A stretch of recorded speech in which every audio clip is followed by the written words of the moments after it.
The Fallout 4 Anniversary Edition is here, and it's been received... Well, it's been received. Getting this thing to work on my computer was incredibly frustrating.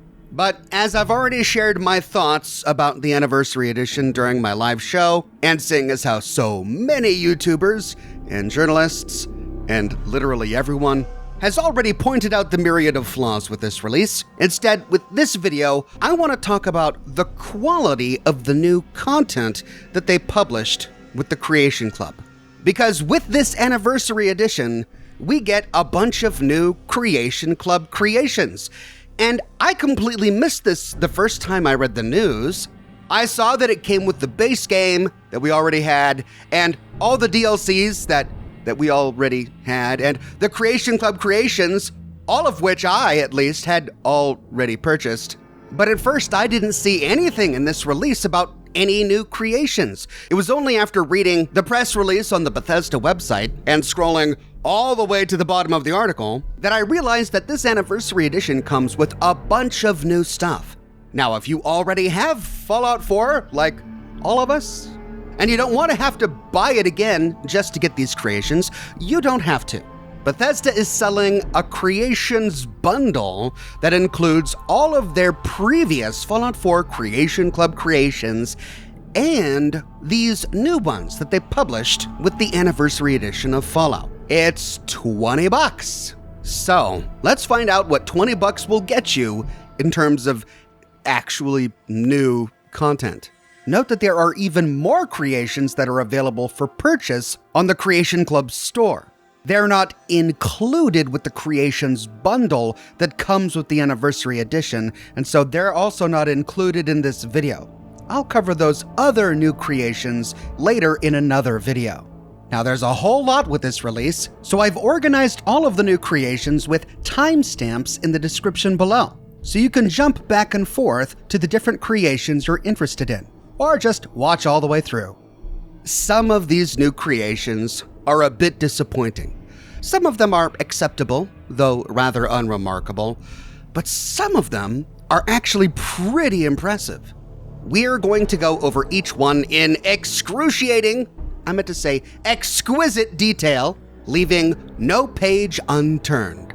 Starting with the Cyberdog. You see, after purchasing this bundle, the Cyberdog is now owned. All I had to do was download it.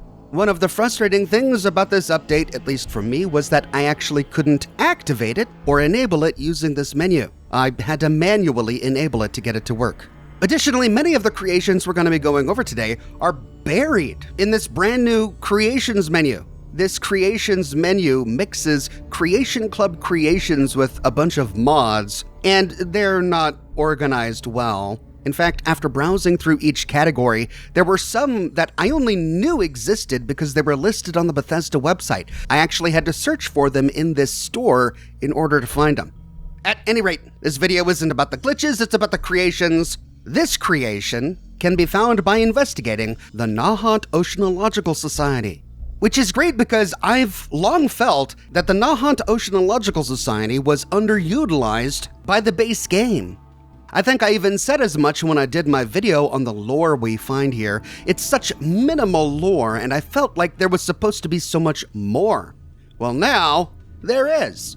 Heading to the main house and stepping inside, if we navigate to the very back of the house, we find a brand new holotape lying on one of the desks. Karishma's research logs. Property of Karishma Shankar. Society goals and direction. I get why we're pivoting our focus towards groups like Poseidon Energy. The toxicity reports are concerning, and I don't deny there may be long-term effects that can upset the ecosystem. But we also can't ignore other, more traditional dangers to aquatic life that are killing animals every day. Over 100,000 marine animals die each year from plastic entanglement, and I'd be willing to bet 1/10 of those deaths are from ocean dump sites like the Nahant Junkyard.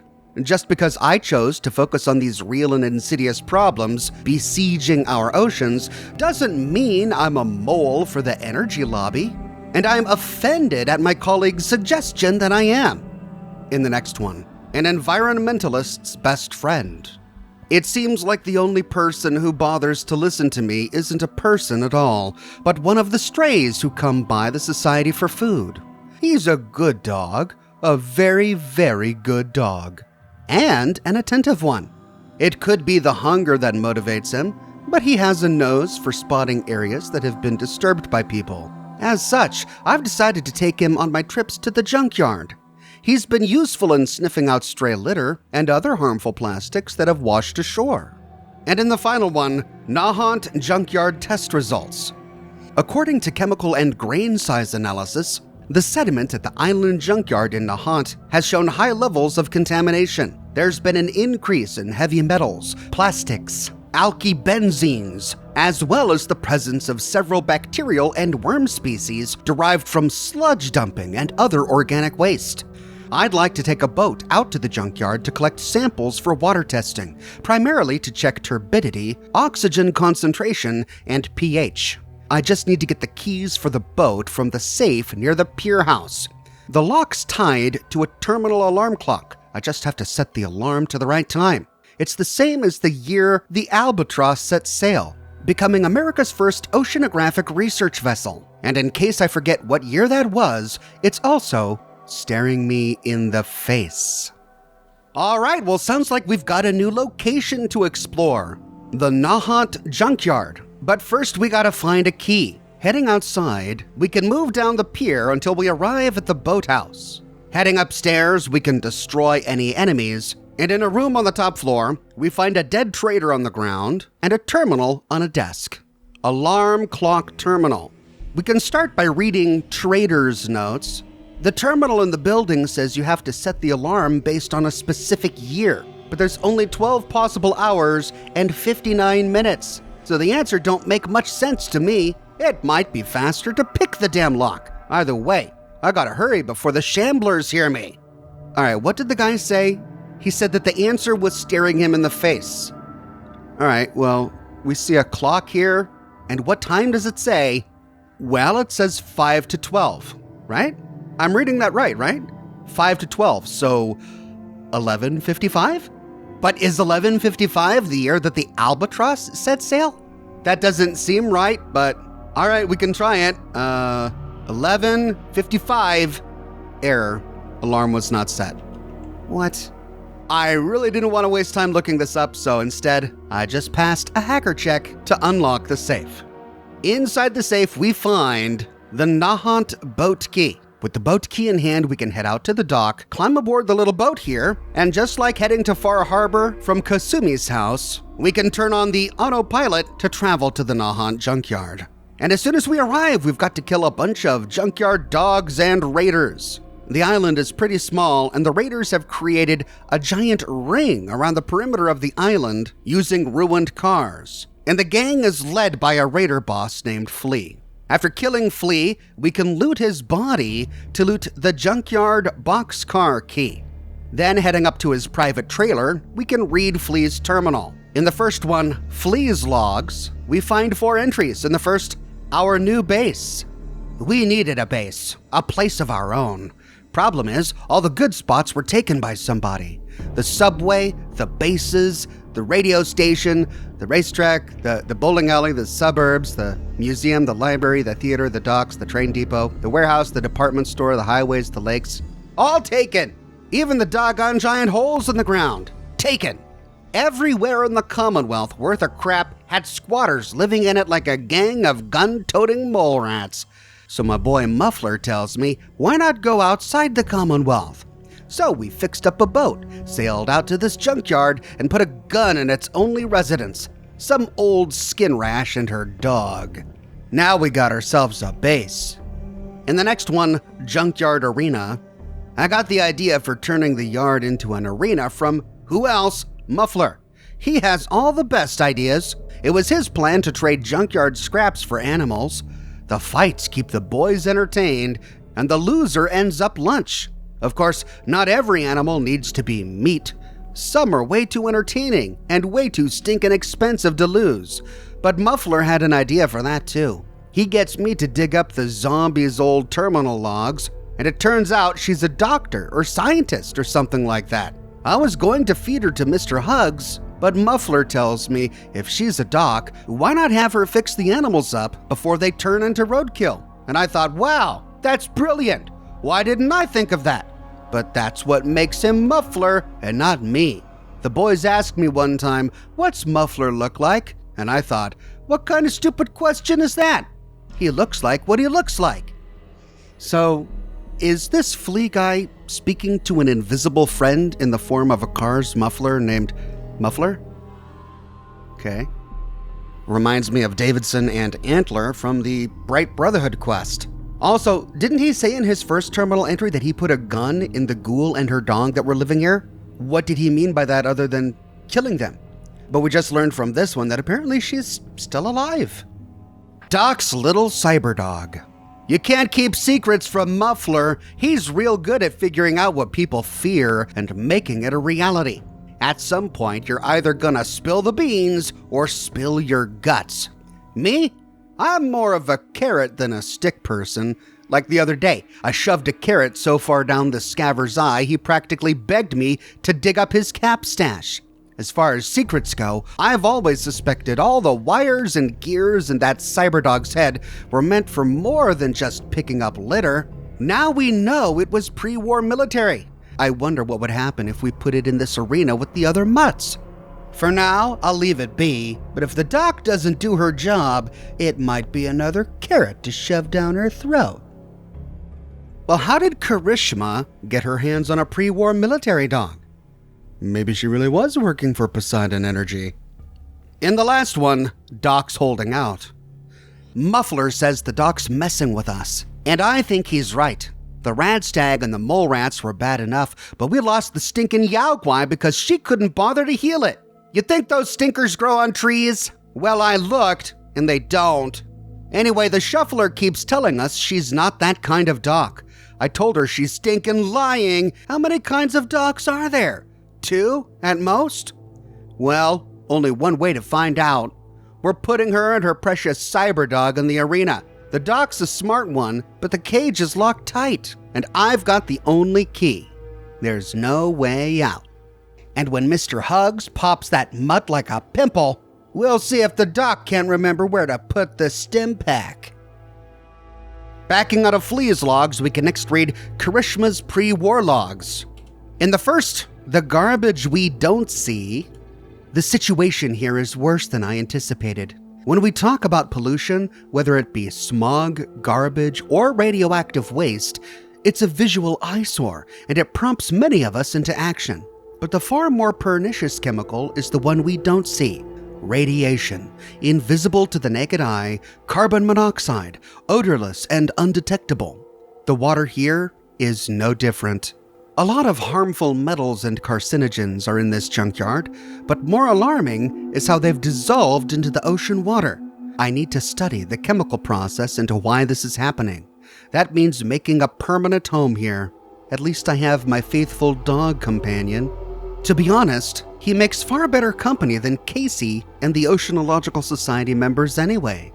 In the next possible radiation link, I'm beginning to think the cause of the dissolution is related to high radioactivity in the area. I think all this time, me and the other researchers were butting heads when our two causes were linked. Sadly, I wouldn't have noticed the radiation levels on the far side of the island if not for the physical symptoms. The more noticeable being the hair loss, or rather, fur loss, on my fuzzy little pal. It may be time to return. I don't mind the effects so much, but I don't want to endanger my pet. So that's how she got turned into a shuffler. In the next one, Cyberdog? So the morning after he started to lose his fur, I noticed a glint coming from his skull. Never in a million years would I have guessed what it came from. It turns out my furry friend isn't just a good boy, he's also a cyber boy, a scientific wonder boy. Still a good boy though, the best boy. I wonder who made him and what he was doing at the docks. It doesn't explain why he's so intelligent though. As luck would have it, back in college I took a few courses in cybernetics at CIT, which could come in handy in a situation like this. I might be able to set up a Pip-Boy to communicate with him, maybe even program in some special training functions. Oh, so she's not a Poseidon Energy spy. The Cyberdog was sent, disguised as a real dog by Poseidon Energy, or the Enclave, to spy on the society. We already know, thanks to Doc Henry, that the Enclave was doing lots of research into cyberdogs. In the next one, military and surveillance prototype. I found a few bits of documentation using what were admittedly very sloppy hacks, but it seems like the dog was originally developed by the government as a military attack dog. But after some squabbles with the higher-ups, they decided to shift military research into full robotic infantry and move the organic hybrids like the Cyberdog to surveillance. She must be talking about the robo-brains that we found in production beneath the Robco building. It's probably why I found it where I did. Looks like the Oceanological Society pissed off the wrong people. On that note, I should erase the old documentation. People don't need to know this dog was for anything but petting. And in the final one, nuclear blasts. Heard the dog barking. Then I saw the blasts. My God. Backing out of logs, we could turn off turrets if we wanted to, but we have already destroyed them. Now that we have Flea's key, we need to open the junkyard boxcar. Inside, we find a cage, and this cage requires another key. Oh, it's just this button. With that, we complete the quest all bite, and the Cyberdog races out to attack Mr. Hugs. We read about Mr. Hugs in the terminal. This was one of the creatures that Flea and his raider gang was fighting in the arena. When the battle is over, we can inspect the Cyberdog. We can pet the Cyberdog. Yes, he's a good boy. We can trade with the Cyberdog. He can carry our inventory. And we can control the Cyberdog. Remember, she said that you could communicate with it through the Pip-Boy. From here, we can assign a new name. And there are dozens and dozens of names here. A few that stood out, of course, the K9000, nice reference there. Of course, Rex is here. I'd have been disappointed if they forgot that, but my favorite is Robo-Meat. There you go, Robo-Meat. From here, we could assign Robo-Meat to a new settlement or take him along as a companion. But note, the interesting thing here is that if we recruit Robo-Meat as a companion, we don't have to send our current companion home. That makes the Cyberdog unlike any other companion in the game. Even Dogmeat. If we were to go back and re-recruit Dogmeat, Longfellow would have to go home. Unlike Fallout 3, we normally can't travel with a human companion and a dog companion at the same time. But the Cyberdog doesn't count as a traditional dog companion. Therefore, we can have two companions, a human or Dogmeat, and this Cyberdog. The junkyard itself is elaborately decorated, lots of little buildings and shipping containers filled with stuff that we can explore. But that's it, we complete the quest, all bite, and we can head back when we're ready.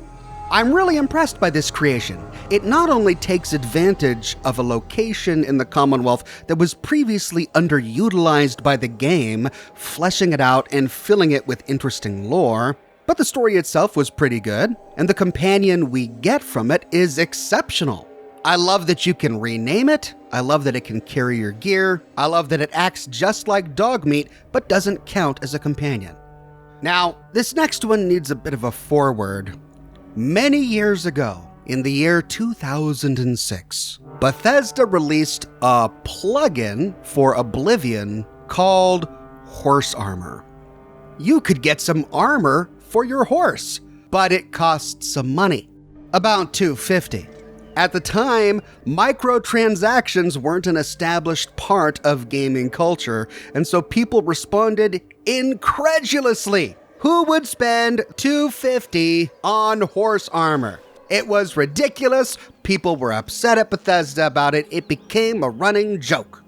Then, fast forward about 11 years to when Bethesda launched the Creation Club for Fallout 4. And one of the very first creations they published with the Creation Club was the horse power armor, which, of course, was a reference to the horse armor from Oblivion.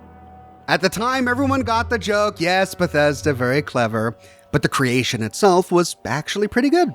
It had some decent lore. The power armor was made with giddy-up buttercup parts. It was hilarious, is what it was. It was just a joke item, but it was a funny joke item.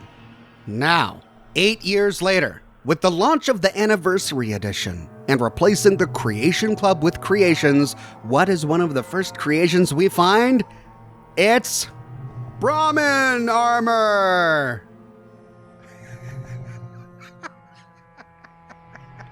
At some point, you just gotta admire the trolling. Who came up with this? Has anyone ever asked for this? Let's dive in and find out exactly what this is all about.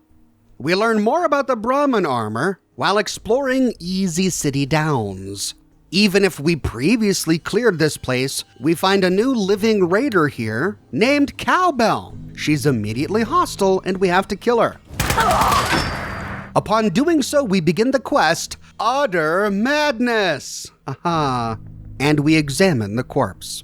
On Cowbell's body is a Brahmin fence key and Cowbell's note. Reading the note? 5 minutes. That was the bet. If I could get the Brahmin we found to last 5 minutes with an Assaultron, I'd get to keep her, and someday maybe enter her in a race.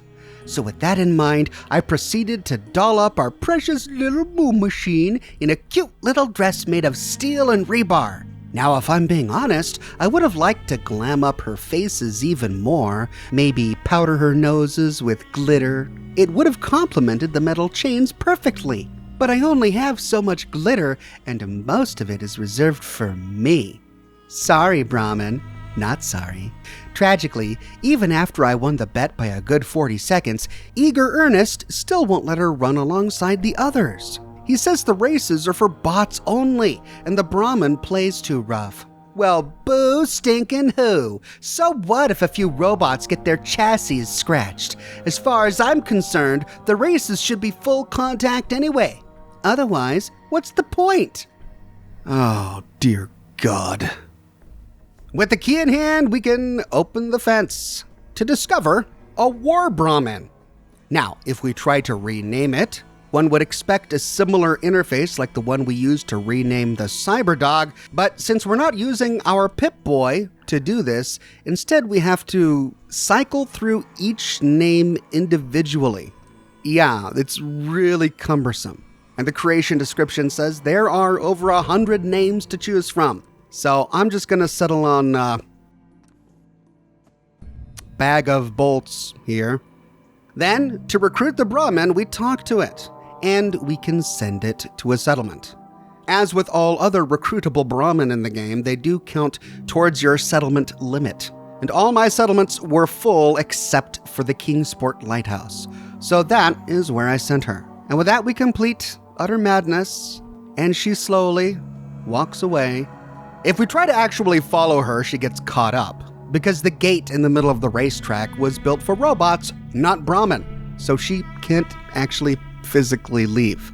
However, thanks to the magic of fast travel, if we fast travel to our settlement, she magically appears there. I'm assuming that she produces milk like all other Brahmin, but this armored Brahmin also produces settlement defense. 5 settlement defense, which is pretty great. So, I mean, the armor is good. It looks nice. I think it's well done, but I'm struggling to understand the point. Because, I mean, we only get one of these War Brahmin, which means that we can only ever guard one of our settlements with one of these War Brahmin. At least with the dogs, we have a chance to stumble upon the junkyard dog seller multiple times. We can go to Erickson and buy more dogs from him anytime we want to. And perhaps I'm missing something. Maybe here on out we'll stumble upon armored Brahmin in the world, but I never did.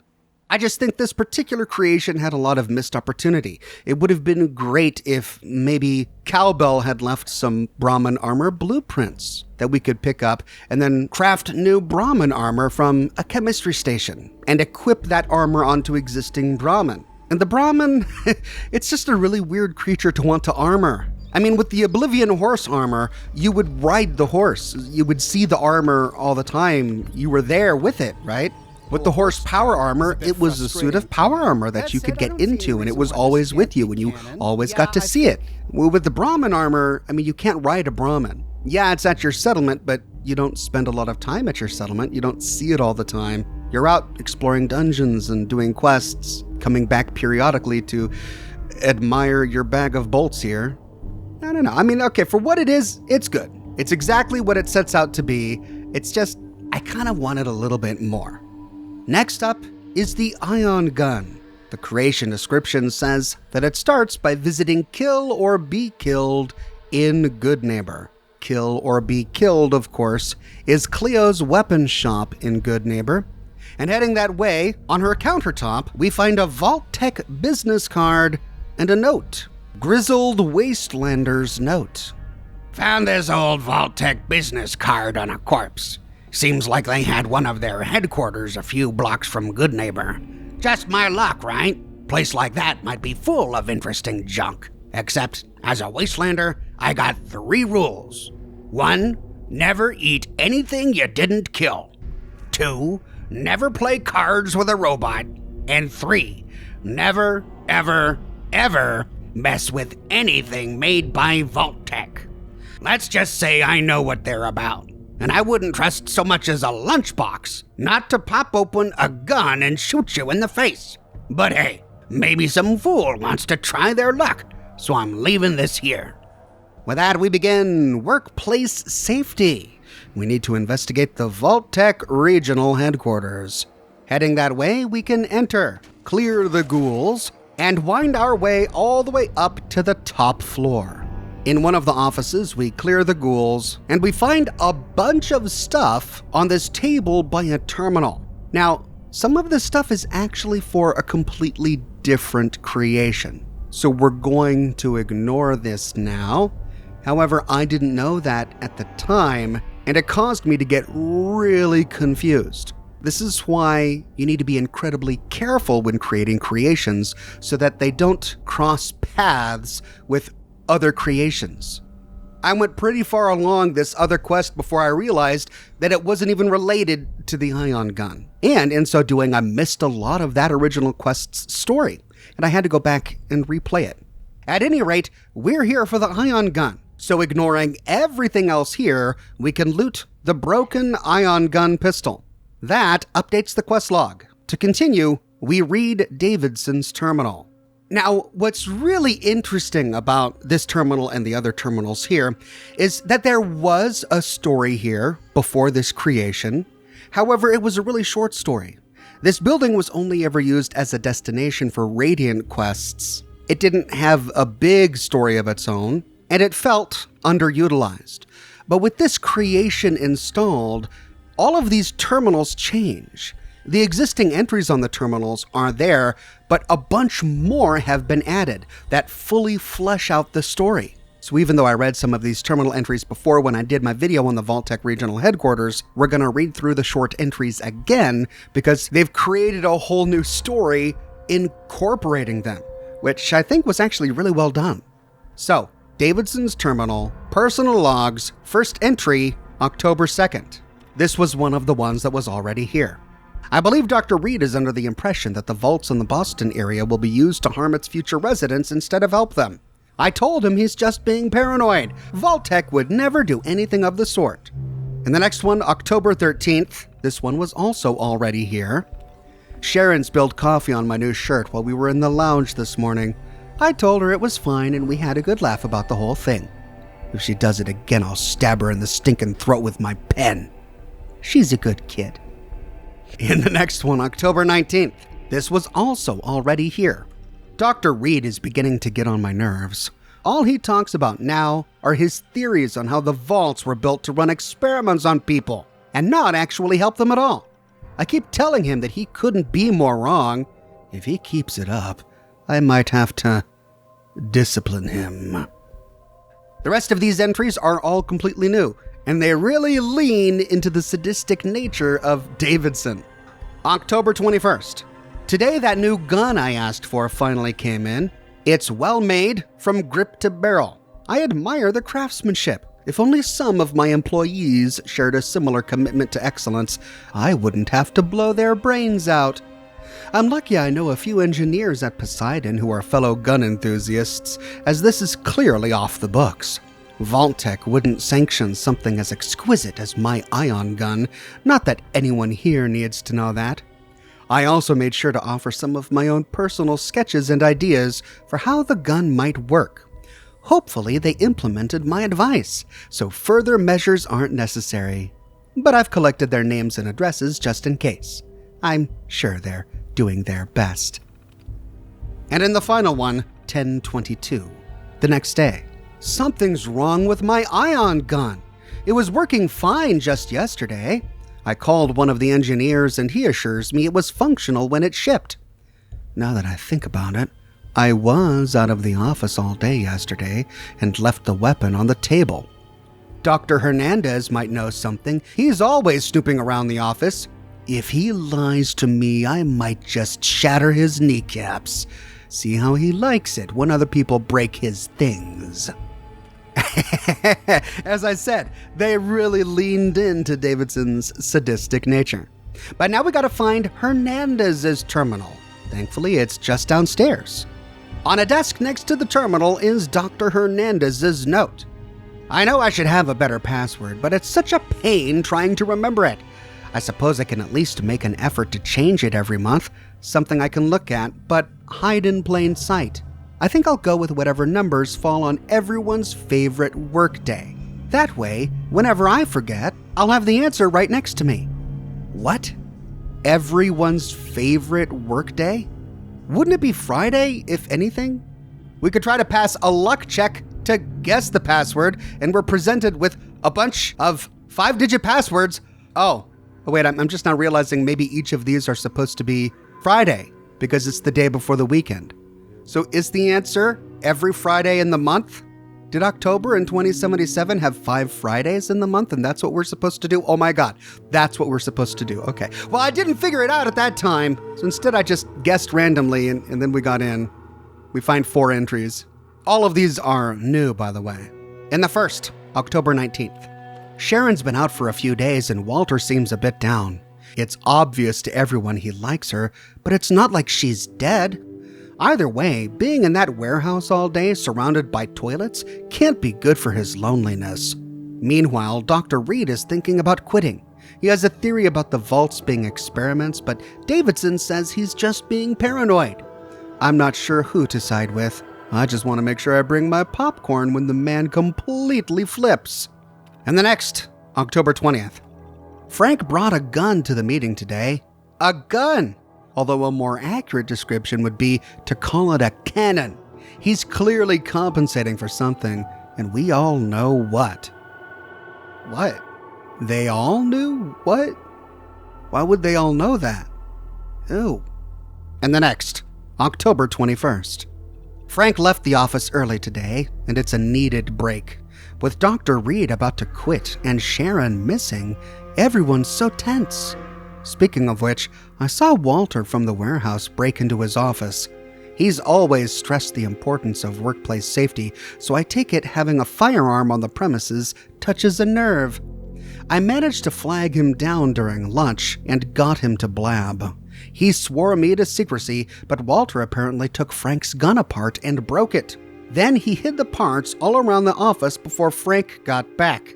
I'm not sure what Walter's planning, but the next time Frank threatens to shoot someone, it's going to be hard not to laugh. And then the final one, October 22nd. Frank's furious. Either he's finally had it with Dr. Reed's complaining, or he knows about the gun.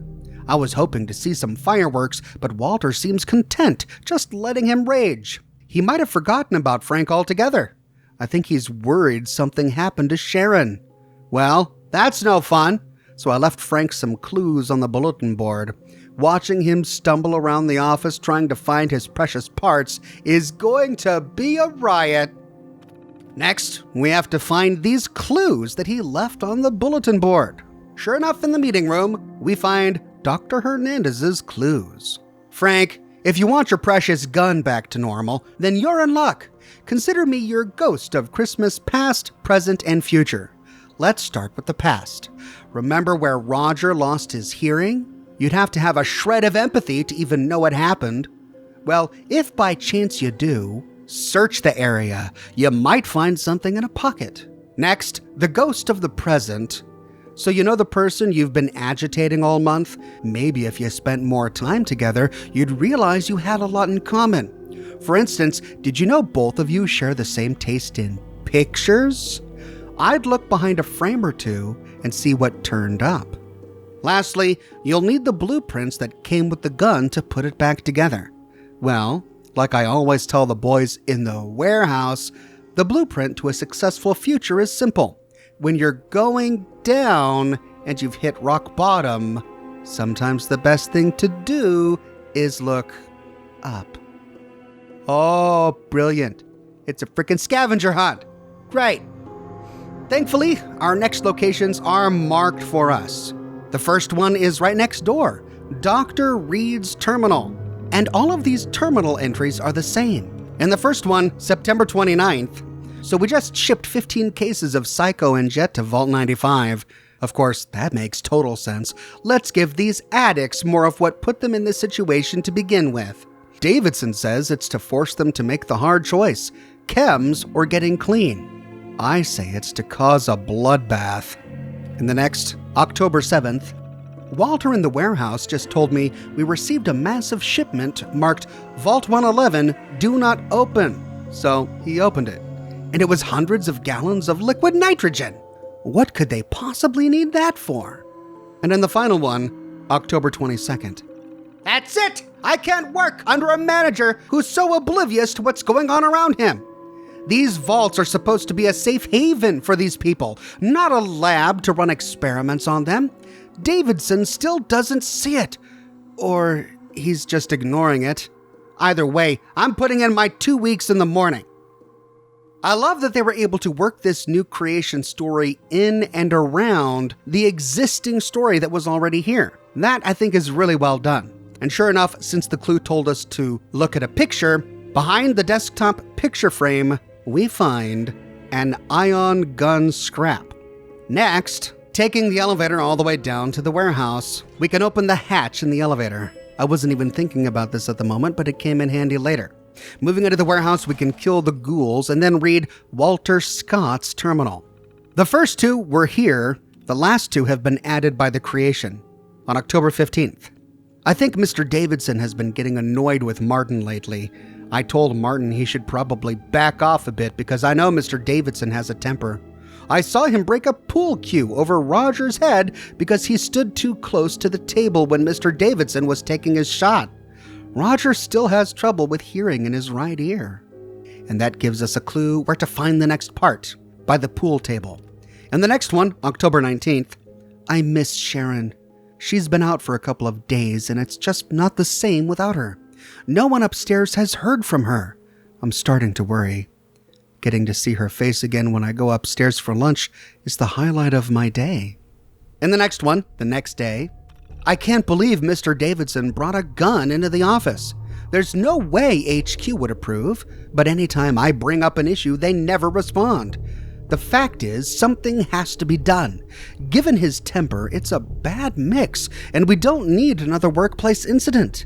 Asking him to leave it at home will just make him more angry, but there might be another way. I've got a workbench down here in the warehouse. Next time he leaves the office, I'm going to take that thing apart and sabotage it. And in the final one, October 21st. I finished the business with the gun, but Dr. Hernandez spotted me leaving Mr. Davidson's office. If I didn't tell him what I was up to, he would have told the whole office and then I'd be out of a job. I wish Sharon were here. She'd know what to do. Remember when I covered this place in my video on the Vault-Tec Regional Headquarters, we found a skeleton tucked away under a shelf in the warehouse next to a blue ballpoint pen, leading us to assume that Mr. Davidson did indeed stab her through the neck with a pen. We now know where we need to go, but heading to the elevator, if we look up, we see the ion gun blueprints taped to the inside of the elevator shaft. That's what he meant by going all the way down and looking up. Okay, so we got the blueprints. To get the last part, we go back up the elevator and find the pool table. And sure enough, as the note said, we can find the next part in a pocket. And there they are. With everything we need to piece together the ion gun, we can head back down to the warehouse to access the workbench. After giving it a standard receiver instead of a broken receiver, we complete the quest Workplace Safety. And we get a brand new ion gun. This sucker uses fusion cores as ammunition. It's a powerful energy weapon that has many of the same upgrades as most other energy weapons.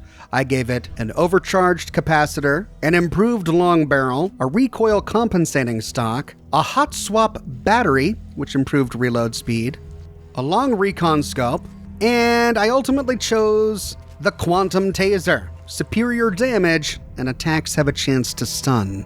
When upgraded, it had a fire rate of 122, a range of 203, an accuracy of 113, and a damage of 67, making it a pretty punchy automatic energy weapon.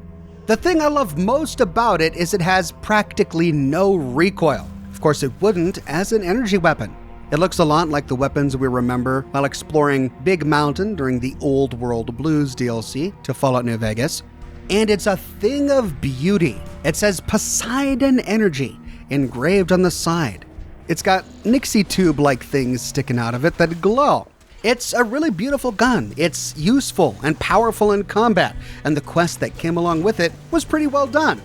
It was ultimately just a scavenger hunt, but I love how they worked the story of this creation into the existing story of the location, when they could have so easily just made some new story and scrapped everything else that was here. That means that they put a lot of thought and care into the lore of this creation, which I always appreciate.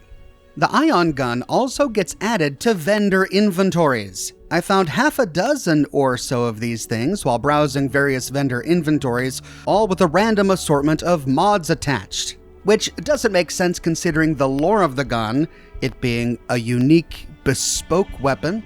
But from a gameplay perspective, it is nice to have access to more than one copy, so we can arm our companions and settlers with it.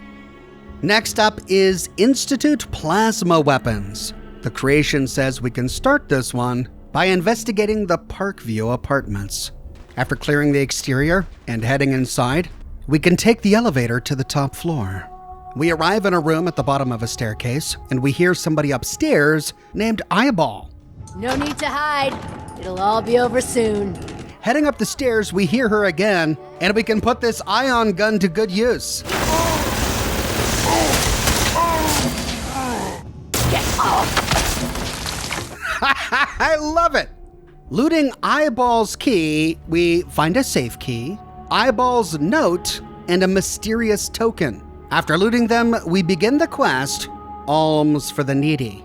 Reading Eyeball's note, there's a new guard working at Diamond City I've never seen. Could she be talking about Deacon? I think he might be someone to keep an eye on, but I've got my own problems with the mutants pushing up on our territory. I should pay my gun guy at the diner a visit before this turns into a war. Just need to follow the instructions I keep in the safe. Now, we looted a safe key on her inventory, but when I went to the safe, it still said that it was locked with an expert lock. And there's no other safe in this room. So, I think this is a bug. But we can still unlock it, and if we do, inside we find an unmarked holotape.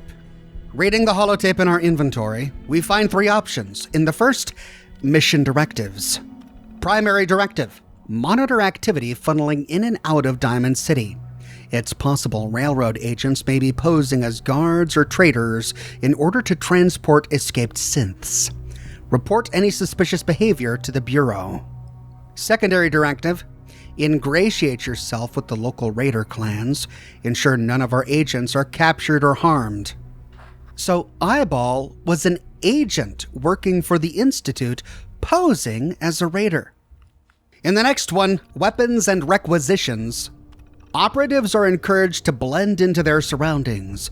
This means not only making sure your attire conforms to convention, but also your weapons. However, there may be instances where you need more adequate equipment to ensure mission success.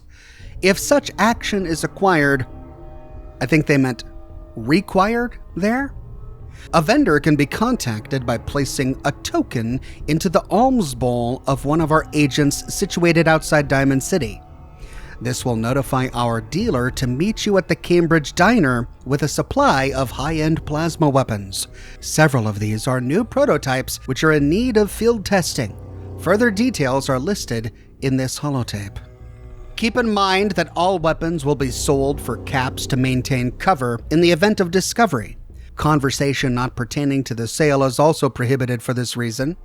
All of this may seem excessively cautious, but recently our vendors have encountered high raider activity, and we cannot afford to let additional prototypes fall into outside hands. Once the weapons are obtained, be sure to construct a suitable backstory to explain the acquisition of the weapon. Backing up, we find an entry on prototype documentation. Base plasma weapons already provide high thermal and kinetic damage. However, these prototypes offer higher velocity and secondary impact damage. In addition, the unique hydrogen gas mixture and method of ionization create a projectile stream with better results than the standard green emission. As the weapons are still in alpha, all defects should be logged and sent to the Advanced Systems Division. We then find an entry for each of these weapons, but I think it makes more sense to read these entries after we actually find the prototypes, so we'll save this for later. So it looks like we need to take the mysterious token that we found on Eyeball's body and drop it into the alms dish of a beggar outside of Diamond City. Sure enough, we find her, and apparently she's really an Institute plant sitting by a box. Of course. Here you go. Thank you. Thank you. All we have to do is place the token in the alms bowl, and we now need to meet this Institute weapon vendor at a nearby diner. Now, presumably, if we had sided with the Institute, or if we hadn't sided with anybody yet, this person would not be hostile and we could talk with them. But as I was playing a game where the Institute was already destroyed, upon entering the diner,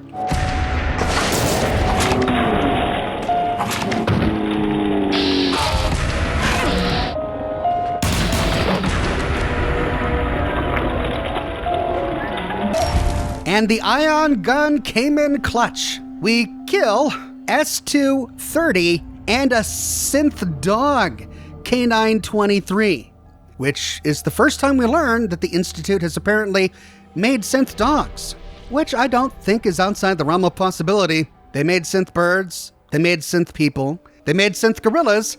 I suppose they could have made a synth dog as well. On S230's inventory is a duffel bag key. Not sure why you need a key for a duffel bag when you have a knife. Raider problems, and 3 copies of SC30's note. Reading Raider problems, we've moved operations closer to Cambridge after the previous location was accosted by raiders. The migration was not without casualties, however, as we lost several units as well as a bag holding several of our new prototypes. The units are an allowable cost, but the Advanced Systems Division has notified me the weapons must be recovered. Intel has the raiders splitting the spoils, taking the prototypes to the Roadside Pines Motel, Hardware Town, and the Beantown Brewery. Operatives should proceed with caution. Next, we can read SC30's note, one of our 3 copies of it. No word from my contact. Not surprising, given what's happened. When the heat dies down, I'll head back out. Maybe go into business for myself. I suppose this is the version of the note we get if we destroy the Institute. That's what happened. Then we can use the duffel bag key, instead of a knife, to open the nearby duffel bag. Inside we find 3 fusion cores, a bunch of plasma cartridges and other ammo, and 3 new weapons. An Institute plasma pistol, plasma rifle, and plasma blaster. These are non-legendary versions of the weapons we're looking for. All 3 of these are amazing, but we'll wait to go over them until we find the legendary versions. So, now we need to track down each of the weapons mentioned in the note. We start by going to Beantown Brewery. And the ion gun makes quick work of the enemies here.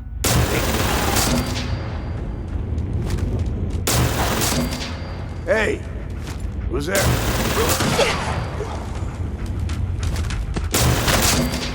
On the body of one of the raiders is the IPX-02 code Azure. This is a unique Institute plasma pistol, and it has a legendary effect that does 50% more damage against robots with a chance to stagger on hit. We understand the legendary effect better when we read the IPX-02 code Azure pistol entry in the holotape. The Azure team's line of gas projectiles has provided promising results in laboratory testing. The mixture deals additional damage to machine hardware and operating systems, making it ideal for security forces and synth retention operations. Unfortunately, its instability at higher yields has limited its use to pistol-sized platforms. Further testing is needed to determine overall efficacy. Addendum: the Azure research line may be inappropriate for mass production. Despite its effectiveness against machine and synthetic threats, the review board may find the weapon too specialized for widespread use. Some elements of the design can still be carried over for implementation as a series of modular barrel variants. These charged barrels afford extra electrical damage output. Taking it to a weapon workbench, we see that we have a variety of energy weapon upgrades, some of the best ones requiring the Nuclear Physicist perk. I upgraded this to give it the supercharged plasma injector, the charged charging barrel, the comfort guard grip, a short recon scope, and it came with the best muzzle already equipped, the quad focuser. This gives the weapon 216 ballistic damage, 247 energy damage, with a fire rate of 4, a range of 179, and an accuracy of 153. It's a hand cannon with a really low reload speed, but it does an enormous amount of damage, as we learn when we head to the roadside Pines Motel and clear the raiders there to find the next weapon.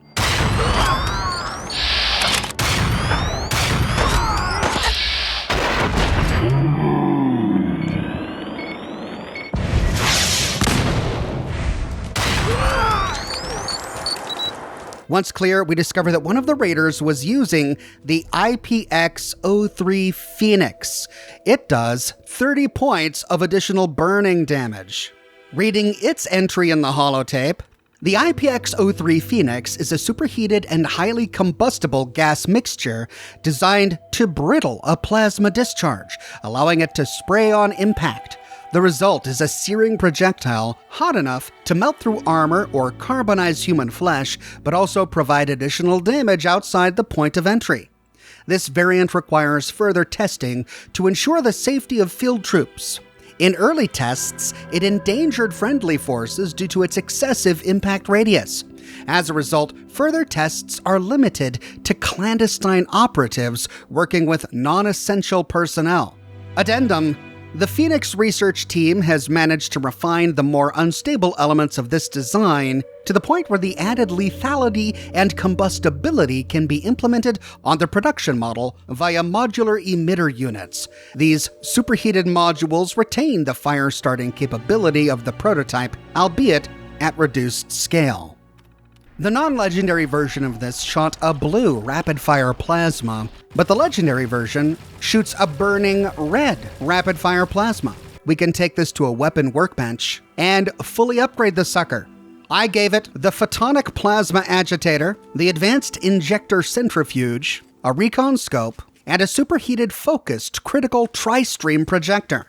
This reduced the fire rate to 6, but increased the damage to 368 kinetic and 239 energy, with a range of 227 and an accuracy of 72. This turned it into a weapon that lobbed huge balls of burning plasma, and the improved fire rate compared to the pistol makes it incredibly devastating. We can put it to the test when we go to get the third weapon at Hardware Town and clear it of all of its raiders. I'll be over. On one of the raiders, we find the A321 prototype rifle. Does 75 points additional radiation damage. Reading its entry on the holotape, this prototype was originally designed for SRB courser units engaged in synth retention. The bolt of superheated gas is powered by a base plasma cartridge and propelled down a superconducting barrel, and stabilized with electromagnetism.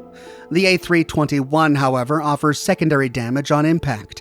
The collision induces a chain reaction that emits a high level of gamma radiation that can penetrate non-lead-based metals and quickly turn lethal.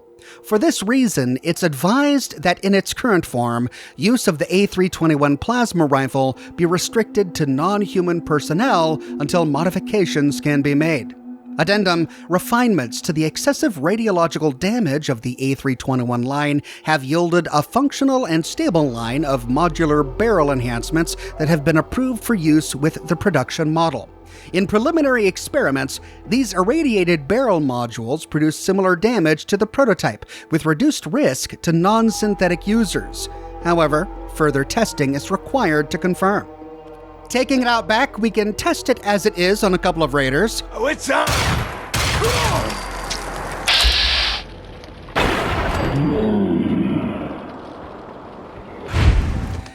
It's just a punchy little energy rifle.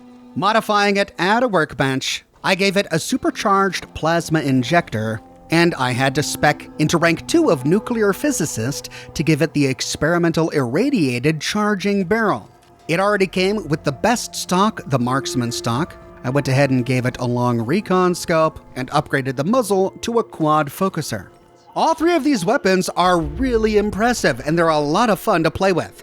The story that comes along with this creation is feasible. It's feasible that the SRB was working on a line of new energy weapons, some of which were plasma. And knowing their disdain for anyone who lives above the surface, it's also feasible that they would have used the surface as a targeting range, a place to test out their experimental weapons. We know that the Institute has their own laser-based weapon technology, so it's likely that they would have been working on plasma weapon technology as well. This is a pretty solid creation. Now, this next one was really hard to find. I cycled through the list of creations by verified creators, by Bethesda themselves, until they started to repeat themselves, and I never found it. The only reason I knew about it was because of the article I read, and the only way I found it was by actively searching for it. And it's a shame that this one was so deeply buried, because it's an absolute gem, as we're all about to discover. We can find the quest Lost at Sea by investigating Oberland Station. Now, my Oberland Station was pretty built up. It's been a settlement for quite some time, and I finished it a while ago. I didn't know where to begin looking, so it took me a really long time to find it.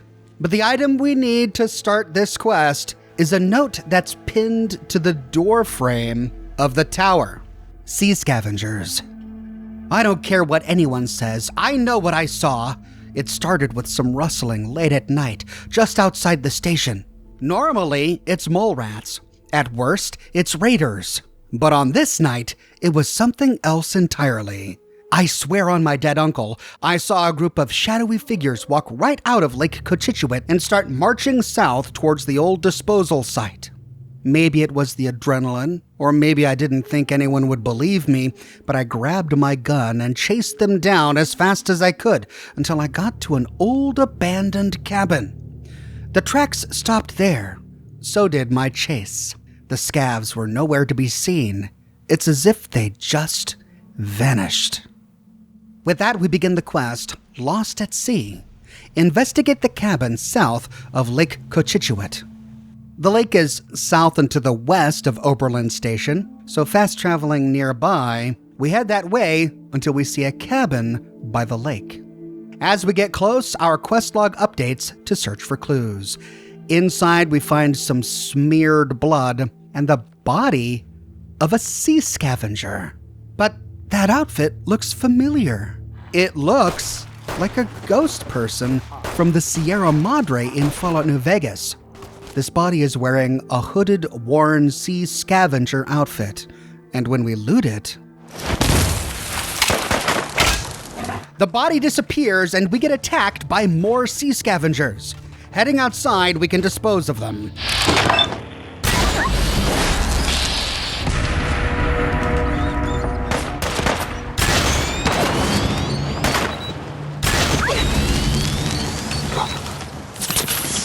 With the sea scavengers dead, we can loot the bodies. On one, we find a holotape, Dr. Valerian's survey logs, number 7. Inside, we find 3 entries. In the first, March 22nd, Dr. Valerian's logs. Finally, that infernal mayor has given me the go-ahead for the expedition. He says I have to pay for my own protection, though. No matter. Every mercenary in this stadium will be falling over himself to accompany us.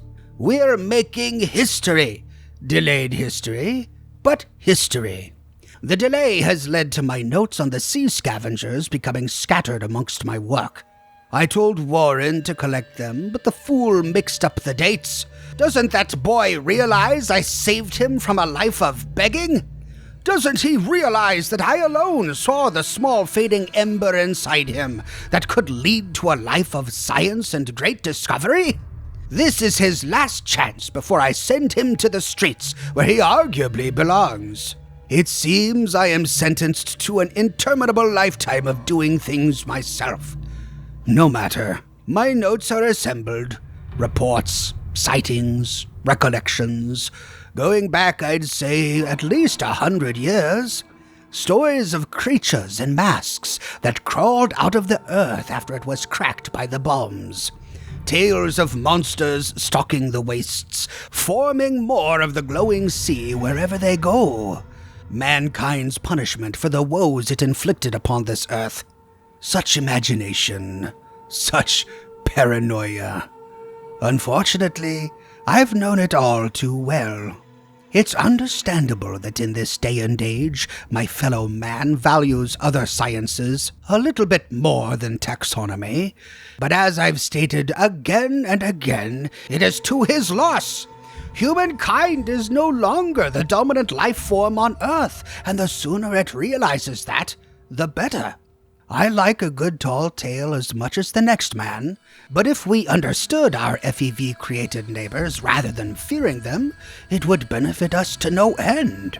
Once we are on our way, I'll be able to teach that boy the value of fieldwork and seeing your subject up close and in its natural environment. The data we collect will be invaluable and perhaps finally dispel another whispered myth amongst the people here.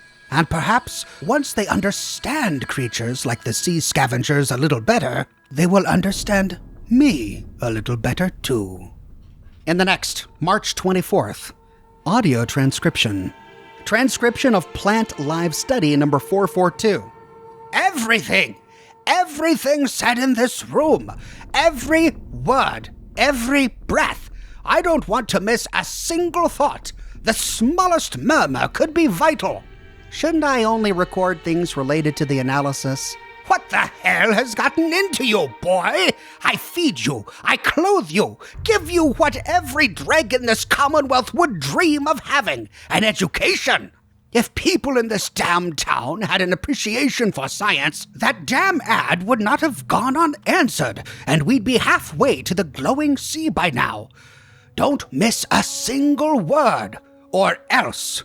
You got it? Got it. Now, starting again. While many contemporary taxonomists, shall we say, have noticed that the Latin name for this plant is likely indistinct in every way from before the war, if one would look closer, it differs at the genetic level in 3 key areas. The first area being... Anybody in? Another interruption! Nice plant. Can you eat it? Hey, wait a second. You're that mad zombie scientist. What the hell are you... First of all, I believe the term is, as I have insisted, ghoul. Secondly, I am a naturalist, not a scientist. I work in theory, not practice. Thirdly, I assure you, young lady, I am quite the philanthropist, and give a considerable percentage of my income to the unfortunate. It is, however, unacceptable when vagrants enter my home. Oh, I ain't from the peanut gallery. I'm here about the ad. The one you placed outside the mayor's office. I'm interested in the job. What? Is this another cruel trick at my expense? No, sir. I'm here for work. Me and Clementine have been raring to go for a while now, and this little trip of yours sounds like the right kind of night out for two girls like us. Well, perhaps it is mildly better if there are two of you. Oh, no, sir. Clementine ain't another person. She's my pride and joy. Your gun? You named your gun? Dad named her. At least I think he did. Didn't know him very well. Actually, I didn't even know I had a dad until about 2 weeks ago now. One day, I was cleaning the mayor's office. Next day, Dad left me everything he owned. Turns out, Dad met the wrong death clause. Found him near that robot place near Grey Garden. Also found him near Oberland. And Jamaica Plain. Hell, they found a severed boot near Nahant that I'm convinced is his. 2 weeks? You've only been a mercenary for 2 weeks? Excuse me, sir. I may be a little wet around the ears, but one of the Minutemen that I've been training with says I'm a real natural with this gun. That said, I also think he's trying to sleep with me, so you have to factor that in. Young lady, we are about to embark upon a long, grueling expedition into the glowing sea. While I might be a little more suited to the condition we face, my assistant and the mercenary that will eventually accompany us will require Radex, Radaway, breathing masks, and many more supplies for the journey. We require the very best. Could you, in all honesty, call yourself the best? I think I'm the best you can afford. I've had enough of this. I'm going to talk to the mayor immediately. Mark my words, young lady. If you are indeed a soldier of fortune, I'll make sure you never work in Diamond City again. You'll be back to cleaning the mayor's office with a toothbrush once I'm done with you. Huh. Hope he comes back. Why, hey there, Brown Eyes. My name's Megan. Anything good on that terminal of yours? Got nothing to say? Hold on. Are you typing what I'm saying? 6 days later, March 30th, on our way. How I long for the old days when great companies like Robco and General Atomics still traded and produced thousands of new products for the masses. Because if that were the case, I would give them a piece of my mind. These portable terminals are anything but portable. I swear, Warren's knees are about to give out carrying it. Nevertheless, we have made some great progress and are closer than ever to a lead. There's just one thing standing between me and discovery. That woman we are paying to protect us. The most infuriating thing of all is this little tune she hums, under her breath, intermittently. Ever since the three of us left Diamond City, I've tried to confide in Warren, but he told me he kind of likes it. It's clear I haven't taught him as well as I thought. I swear we would have already parted company if she didn't intervene with that farmer. I wish I could say I was unfamiliar with the look in the farmer's eyes, staring at me like I was a feral about to gouge his eyes out. I thought he was about to put a bullet in me until the mercenary intervened. I guess she has other talents than holding a tune. The sea scavengers had taken this man's son. He also knew others that had loved ones taken from them as well. He told us that not one person had returned, nor had any traces of them been found. His story reflected everything in my notes, going back 100 years. Our mercenary expressed sympathy, but it was then that the farmer reassured her that it was not all bad. He heard his son's voice every night. I asked him what he meant. He told us of a radio station, 98.88 megahertz. That's their radio station, he said. When you first listen to it, you hear nothing but static. But if you keep listening, you soon hear everybody they've taken, crying out for help. including my boy. I admit I knew I was going to run into some absurdities in my travels, but this took the cake. Just another ancient signal among many, another ghost from the old world. It wasn't all fruitless. The farmer eventually provided a location where they were last seen, near what used to be an old church deep in the glowing sea. Dangerous, but a lead. As we walked away, I imagine it was starting to occur to him what we were after. He called after us, crying out warning after warning, each more irrational than the last. It reminded me why this expedition was so important. It was not only my mission to bring science back to the world, but to take superstition like that out of it at the same time. With that, we pick up a new radio signal. Radio signal 97.88 megahertz. But when we listen to it,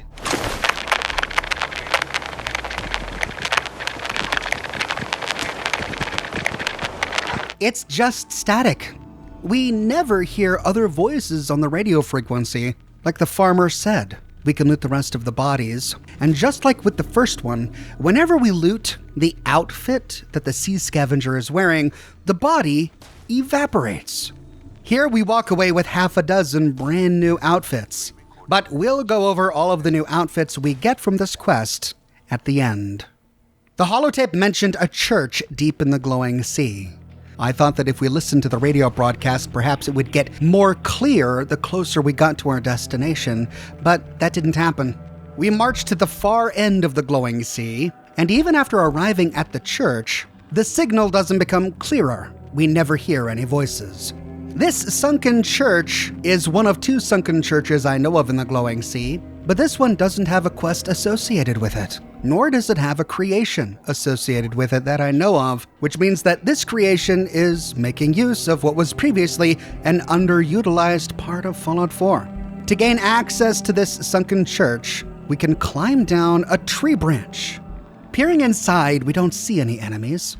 However, we do see a gun on a table surrounded by ammo. Inspecting the weapon, we see that it's a brand new weapon in Fallout 4, a 12.7mm submachine gun, and it's surrounded by boxes of 12.7mm rounds. This is new and comes with the creation, but we'll talk about it a bit later. Heading up the stairs, we find a holotape next to a sleeping bag. Dr. Valerian's survey logs, number 9.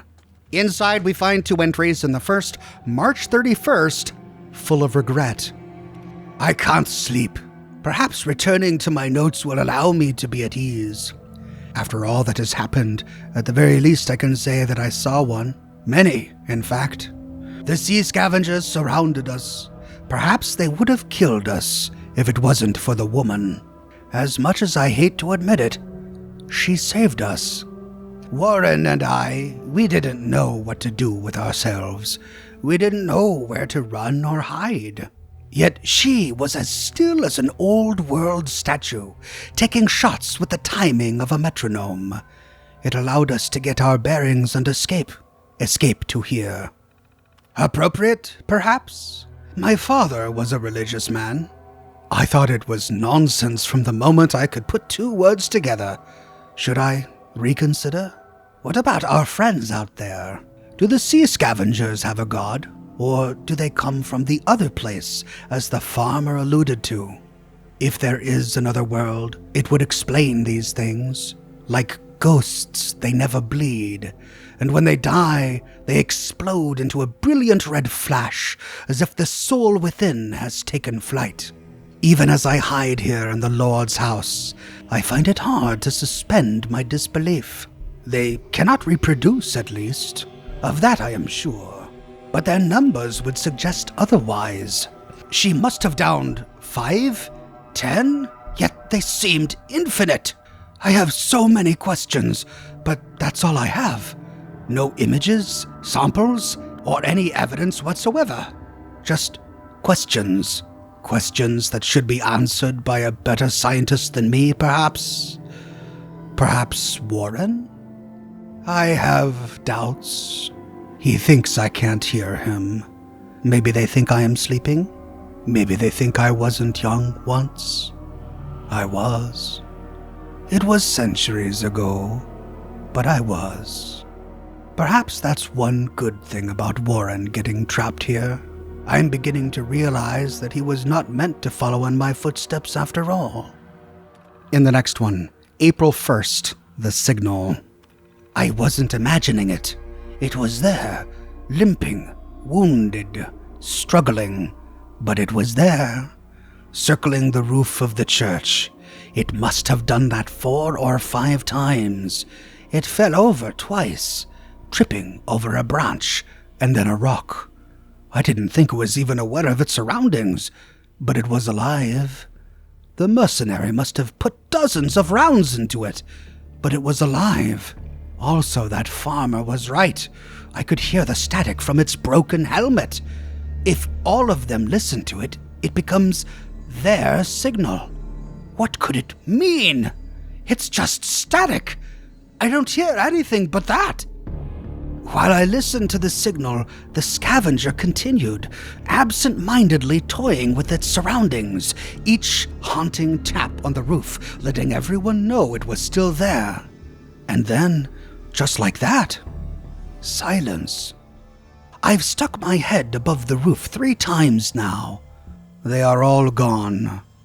All except that one. I thought he had disappeared, limped off into the fog, but he came back. The static is still audible. His circular path around the church seems to be getting larger and larger. Should I just go to sleep? All I have to do is wait an hour or 2 until the sun rises and we can start heading back. I took another look. It seems to be by itself. Perhaps I can restrain it somehow. I can't go back with nothing. I just can't. The others are fast asleep. I'll be back before they know a thing. Oh no! Dr. Valerian left the church to get a sample of one of the sea scavengers. But just then, the church is attacked by even more sea scavengers.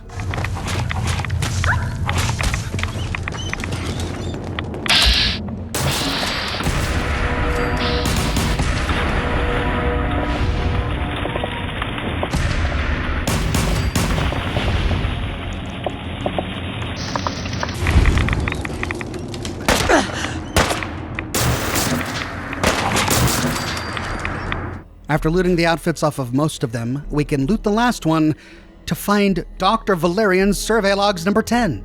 What is the sea scavenger doing with one of Dr. Valerian's logs? Inside, we find one entry.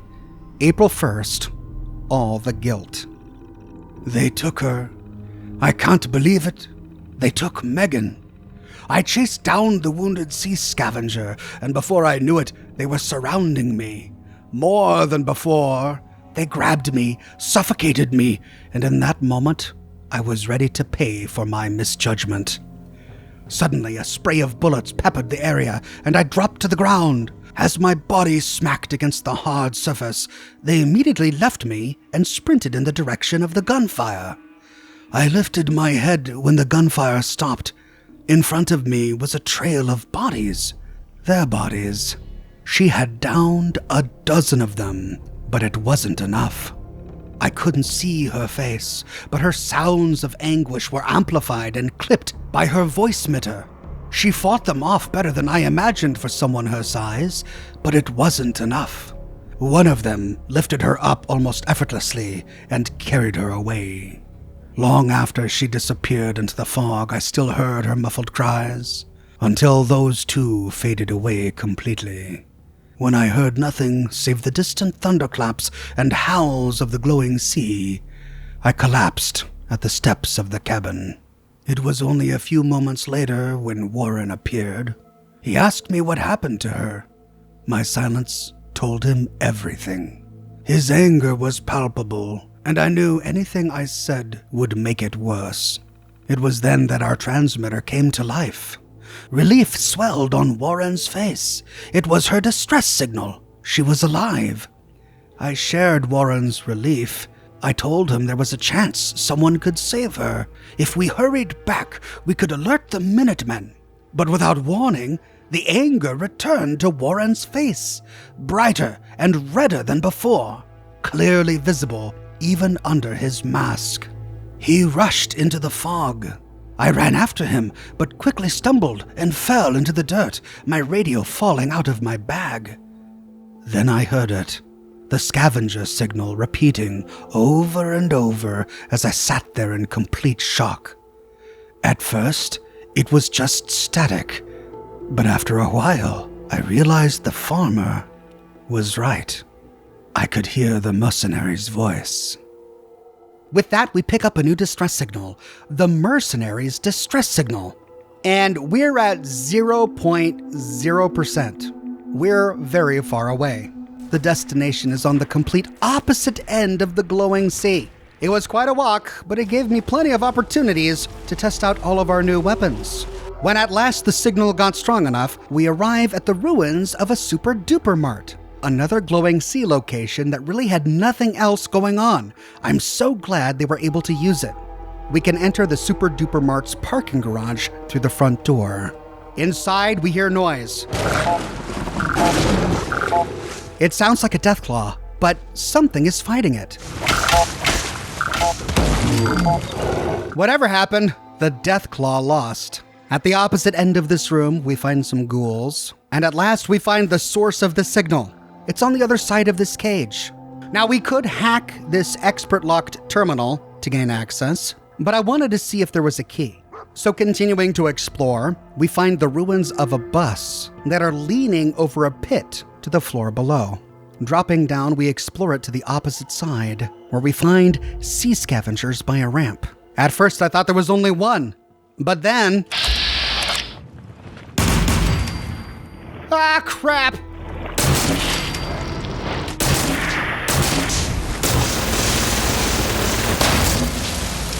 But as soon as these are dead, more appear.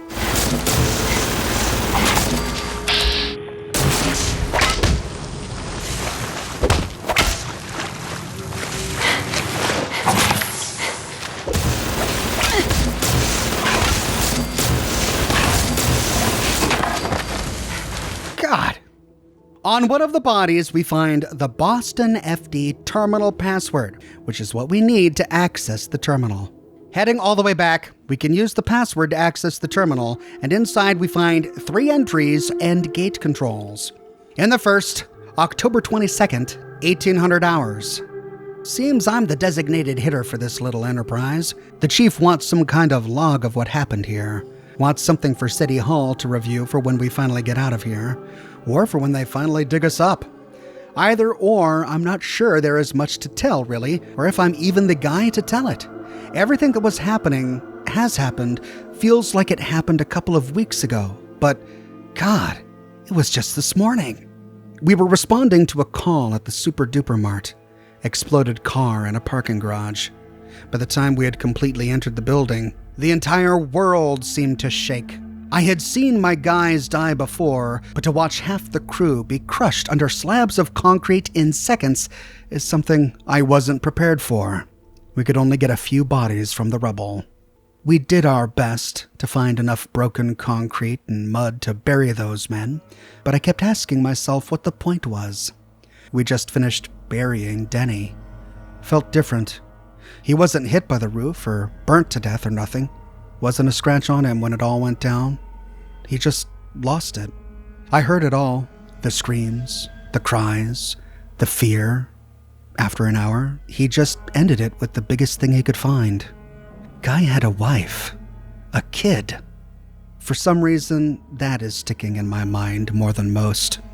Some things haven't changed, though. Vito keeps asking dumb questions. Earlier, he was asking if it was a nuclear war happening. Now he's asking if we could turn off our transmitters. Why would we keep listening to his dumb voice if we could? I'd love to pull out my radio and get a little peace, but the level of toxic chemicals in the air is more than lethal.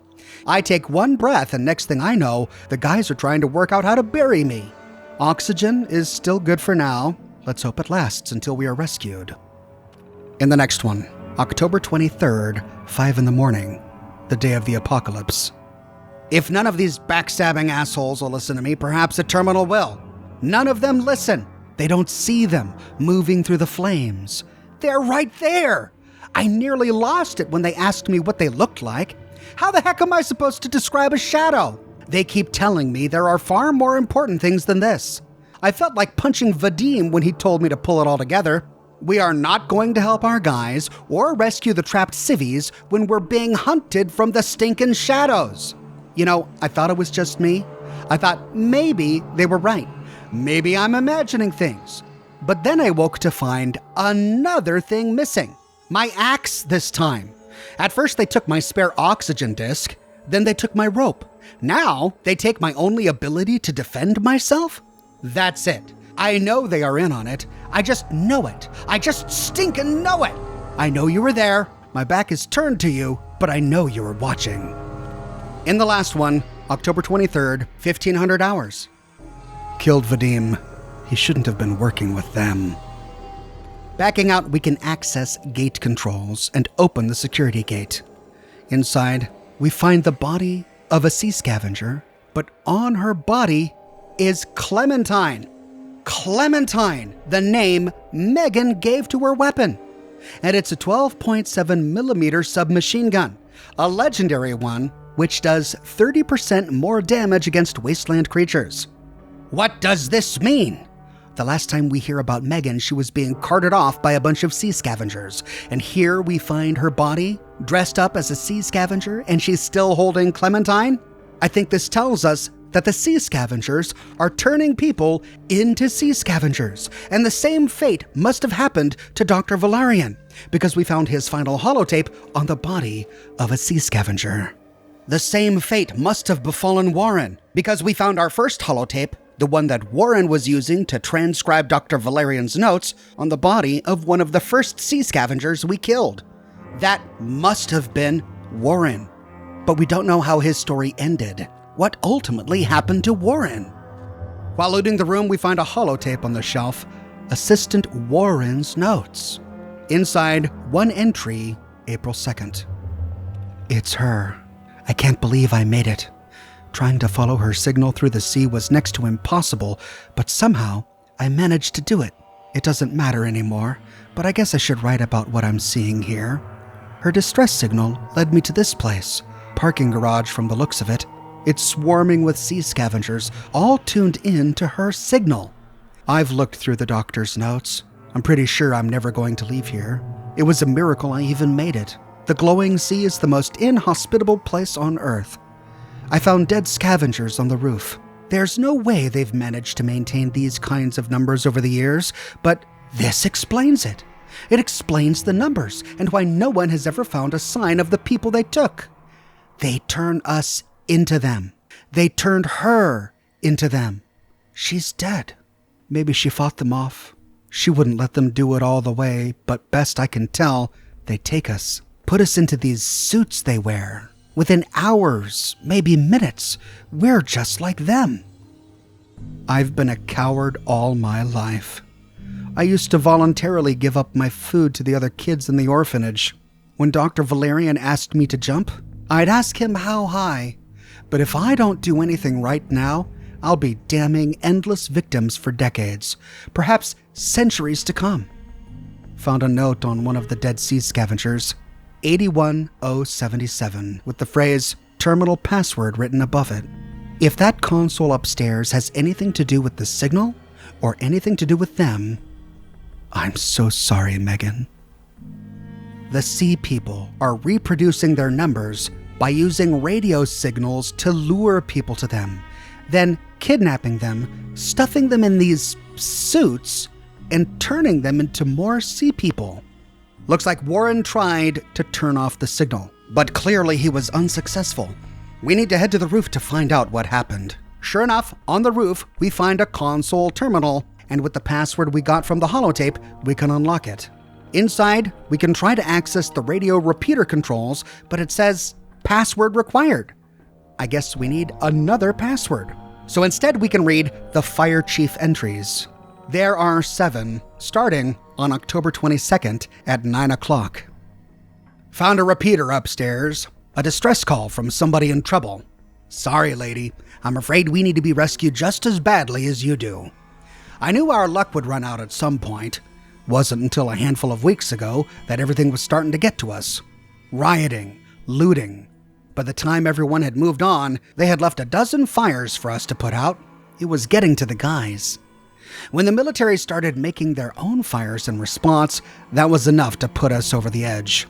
We were starting to make mistakes, starting to become a liability. But this past week, the boys of Engine 52 have really made me proud. I knew when I talked some sense into them. I reminded them of who they were, made them promise to give me 200%, and they have done that, and more. Knew it was too good to be true when Vadim told me there was no way out of here. Still have to do our job, though. Infrared tell us there, misspelling, are still people alive down here. Pockets of air, but not a lot. First guy we pulled out had advanced hypoxia. Punched Ingram before he managed to sedate him. I have to contact Denny's wife when this is all over. I've told the guys to live up to his memory by pulling it out, do our jobs. Hell, even that contractor is helping out. Jones? Jonah?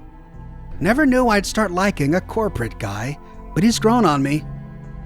So on October 22nd, the day before the bombs dropped, a group of first responders, firemen, arrived at the Super Duper Mart responding to a car explosion. He talks about responding to previous riots.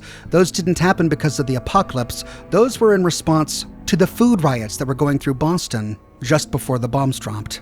But the next entry happens on October 23rd at 6 p.m., long after the bombs dropped. Tried to resuscitate Vadim, but it was impossible with this many toxins in the air. We declared him dead at 1630 hours. We then found Ollie at 1700. Declared him dead on the spot, too.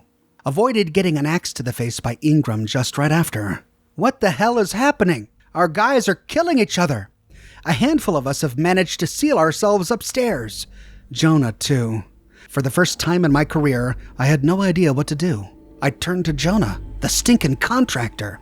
He told us that despite everything, we couldn't lose sight of who we were. There were still people, still alive, trapped under the wreckage on this floor. Jonah was right. I have to save the people that I could. Hopefully, they can dig us out of here before we lose another guy. In the next one, 9 o'clock that evening, our visors told us that there were some civilians trapped in an air pocket on the second floor of the garage. Now there are only about 4 of us. 4 guys who still seem to have their upstairs plumbing in order. The rest of the guys, they have lost it. We started digging towards the civilians until Pavel heard a crack in the wall. Only he and I got out of the way. Molyneux and Jonah hadn't moved an inch, only looked up as molten mud burst through the wall above them. Both were scolded, I believe they meant scalded here, and didn't move when the floor gave way beneath them, and both fell into the fast-growing pool of boiling mud. I wished I had turned off my transmitter then. I heard Molyneux's screams. I don't think it lasted 20 seconds. Felt like 20 hours. Same would have happened to Jonah, but he fell onto his back. I heard his screams for just a second before a large bang shook the entire garage. We looked down and only Molyneux's floating body remained. Found Jonah halfway across the garage. Wasn't moving, looked closer. His oxygen tanks had blown out and his helmet had cracked. Can hear his breathing over the transmitter. Still alive, thank God. Funny thing, though, his breath was red, as if his blood was on fire and piping out of his mouth like hot steam. No time to bring him to a doc or a coroner, so we gotta figure it out ourselves. Probably just needs more oxygen. We've dragged one of the guy's bodies over. Same red steam was coming out of him, too. We took his helmet and oxygen apparatus and swapped it with Jonah's broken one. I hope this works. I don't want to lose one more of us, and as much as I hate to admit it, I see Jonah as one of us. In the next one, 30 minutes later. What the heck is going on? Jonah woke after 30 minutes, asked us what happened. I told him without a thought, but by that time, I told him we had replaced his tanks and helmet. His hands shot up to his helmet as if he was trying to take it off. Kept asking what he was doing, but he ignored us, growing increasingly panicked as his hands bounced between his tanks and his helmet. Eventually, he stopped, sitting back against the wall. Couldn't see his face, but I could hear him. Quick breaths. Red breaths.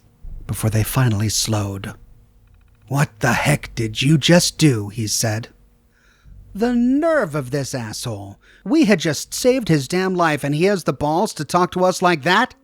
Pavel got angry, told Jonah that he'd better tell us what the hell is going on. He just laughed, his helmet fogging up bright red, but we could hear him talking behind it. He said, "It's in the tanks." I could see Pavel tense up, but I put an arm on his shoulder and then turned to ask Jonah what he meant. "Do you think your guys' efficiency reports magically improved," he said, "because you huddled behind the engine one night and told your men to pull it together?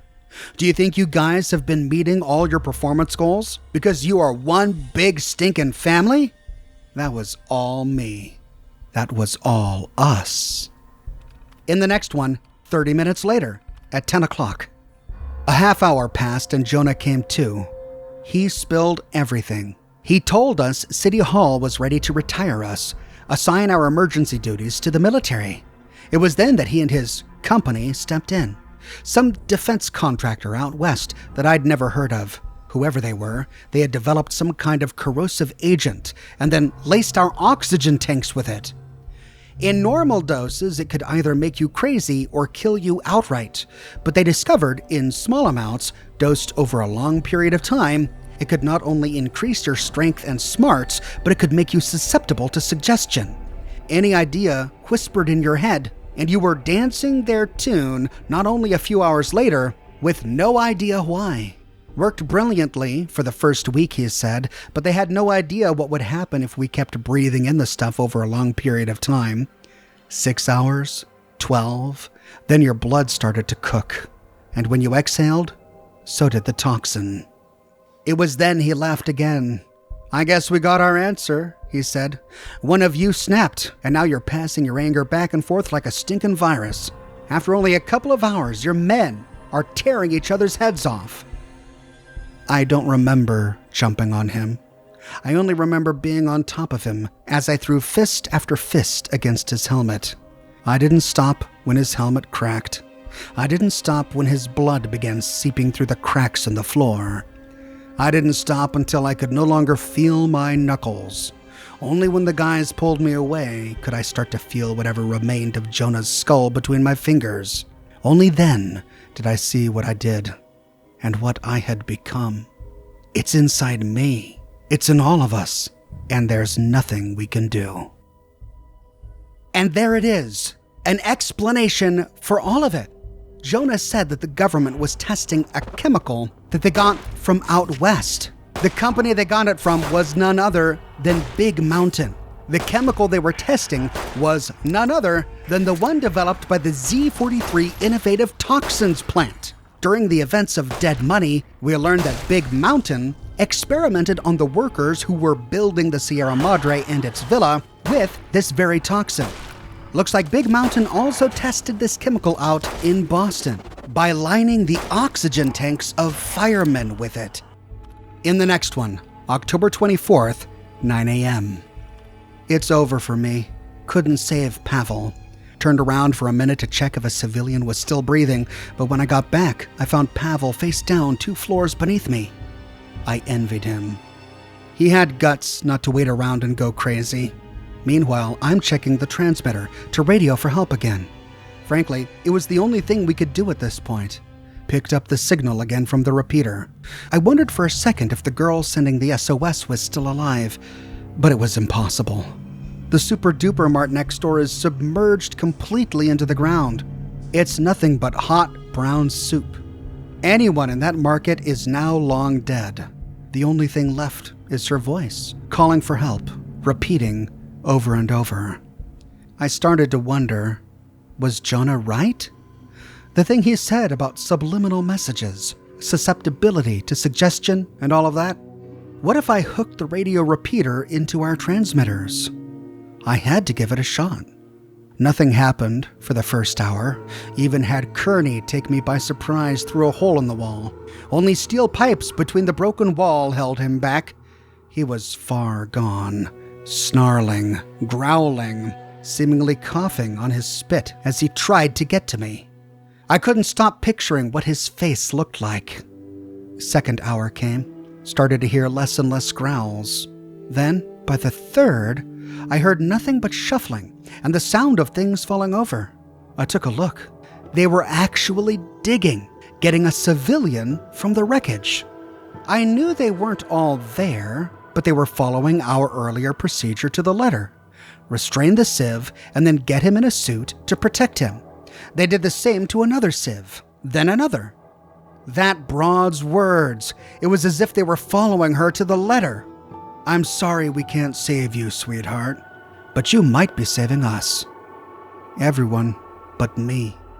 I switched off the transmitter to my helmet. The guys might be closer to fine now, but they're still under that crap spell. As long as I have what little sanity left, I gotta keep an eye out for help. It's over for me, but hopefully not for my guys. Because the chemical made the firemen susceptible to suggestion, the SOS cry for help caused all of the sea people to approach people as if they needed help, whether they did or not. They would rescue them and then stuff them into one of these suits, turning them into more sea people.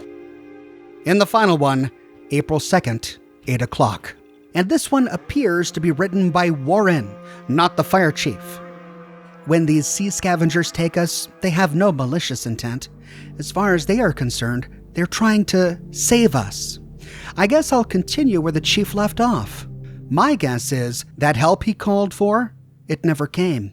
Then the parking garage caved in. Not sure what caused it. Could be 100 different things, but it did. After that, these firefighters were finally free. But they didn't know that. They spread all over the glowing sea, but to them, they were still trapped in the parking garage.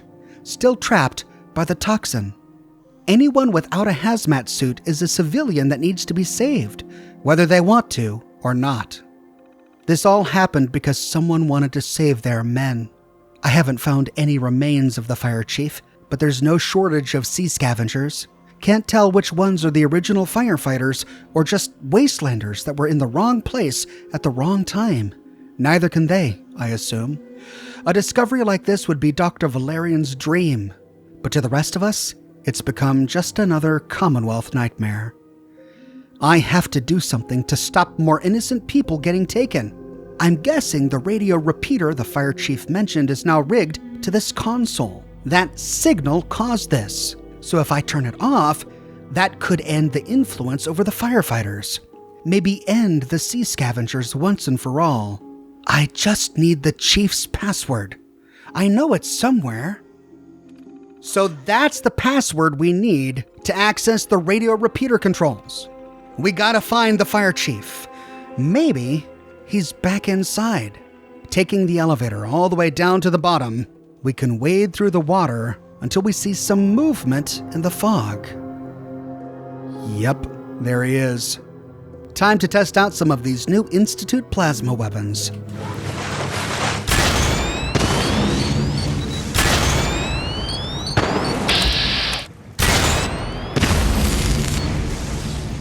And he is down. On the fire chief's body is the super duper marked terminal password, some cryogenic grenades, nice touch, and the fire chief's hazmat suit. Taking the elevator all the way up, we can access the terminal to finally activate the radio repeater controls. Now we know that the broadcast is already playing. We tried to listen to it on our Pip-Boy, but it was just garbled nonsense. We couldn't understand it, but apparently the sea scavengers can. So to find out what this message actually said, we can read the auto-transcription of the broadcast. I hope this thing is on. I'm a cashier at Till 5 in the Super Duper Mart near the Mass Pike interchange. We've all been stuck in here for about 2 hours now. We are not exactly short on supplies, but I think we're short on time. Was about a half hour ago before the whole store shook. And, well, I think the whole store sunk halfway into the ground. Half the store was flooded with sewer water for 10 minutes before a sinkhole drained it all, along with half of the survivors. But there are still half of us here. We've done a few things to stop ourselves from panicking. I was the last person I expected to become an unofficial leader, even have a fancy accountant from the Atlantic offices doing inventory to see if we are in this for the long haul. At least, that's what I tell them. I talked to some CIT professor. I told the rest of the team he's lost his mind and we should pay him no attention, but I think he's right. I think our air is running out. If you're getting this message, I hope you're trying to figure something out quick. Please, help us. We can put any remaining sea scavengers at ease by stopping the radio broadcast. With that, we complete the quest, Lost at Sea. What a story! What an amazing tie-in to the Dead Money DLC of Fallout New Vegas. My only criticism is the very minor spelling and grammatical errors. Everything else about it was perfect. We walk away with quite an assortment of outfits. Ultimately, there's only one Sea Scavenger outfit, but it comes in a variety of shapes and sizes that can be modified from an armor workbench. The default Sea Scavenger outfit stats are 36 damage resistance, 20 energy resistance, and 35 radiation resistance. Sadly, none of them accept ballistic weave. They don't count as clothing. The one we get from the Fire Chief, however, is a legendary one. As a legendary item, it increases the wearer's movement speed by 10%. It has 38 damage resistance, 22 energy resistance, and 35 radiation resistance.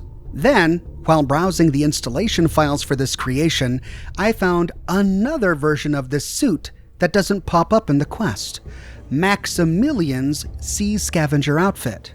This must be related to some cut portion of the quest because Maximilian isn't the name of any of the characters in this plot.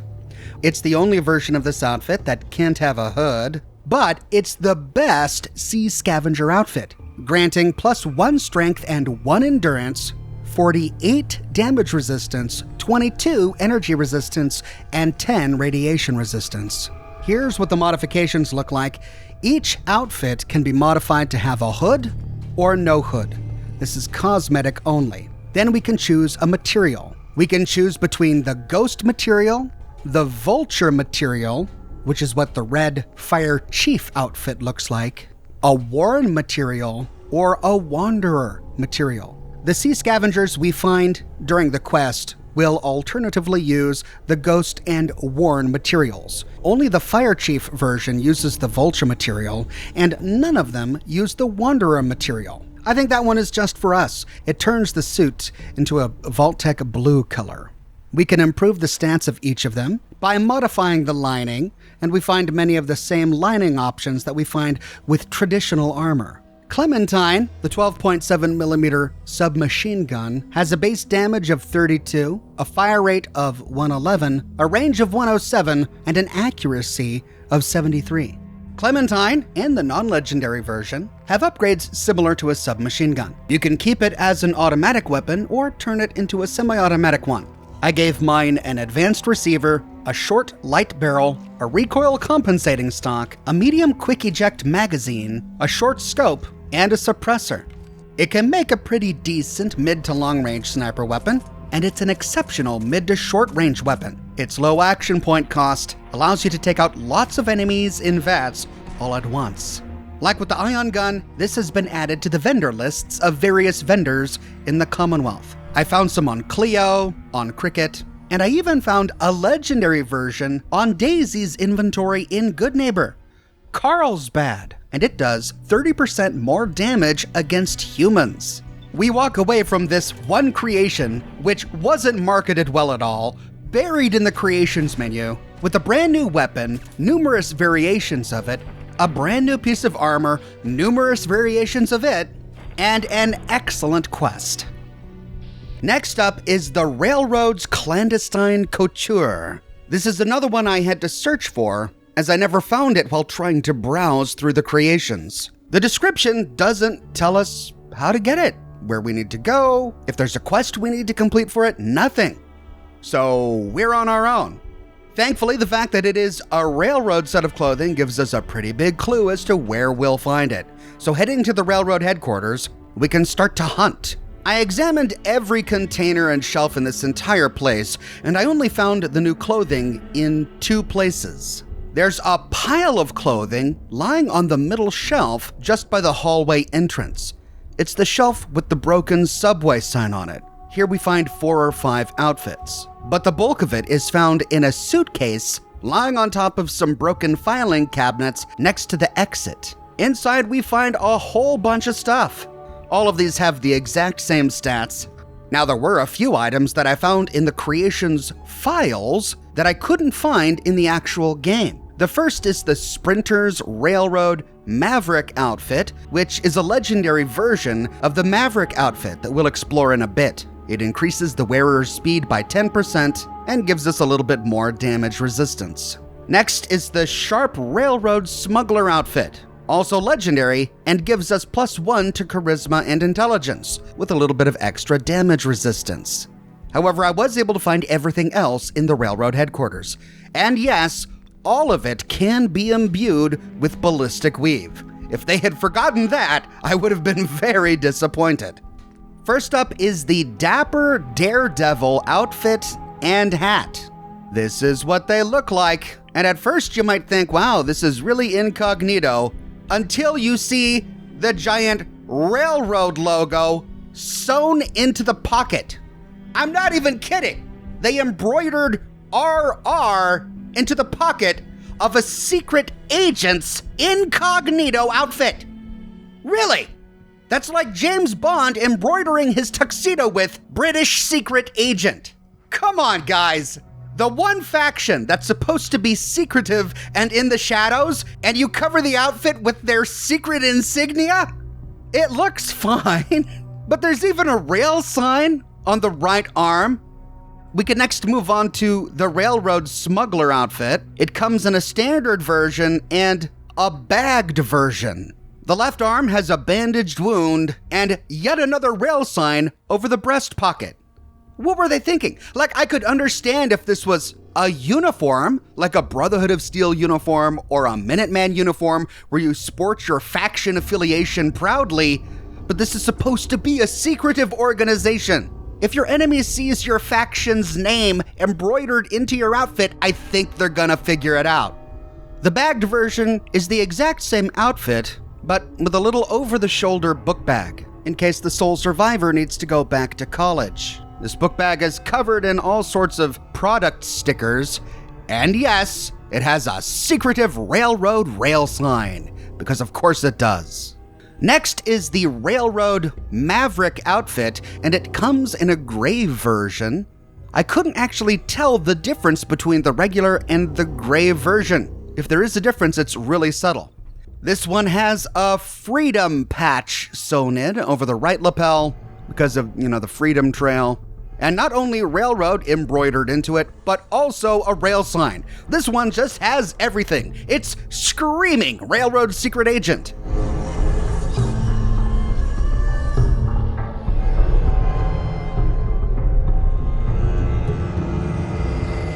Then there's the Railroad Outfielder outfit, which is pretty minimalist.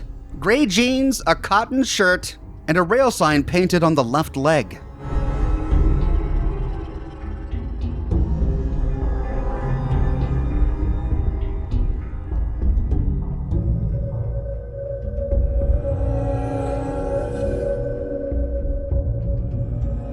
Then there's the casual outfit. It comes in black and white. The black version has a freaking railroad lantern icon painted on it. Come on! But the white version, at least, has no outward sign that the wearer is in any way affiliated with the railroad. Alright, so nice little collection of outfits. I'm glad they can be imbued with ballistic weave, but from a lore perspective, they don't make any sense. Yes, the embroidery looks cool, but someone just wasn't thinking about the lore implications of it.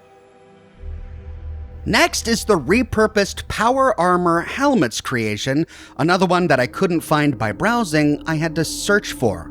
This one takes Power Armor helmets and lets you wear them as regular helmets without using a Power Armor frame. But like the Railroad Couture, the mod description doesn't tell us where to get them.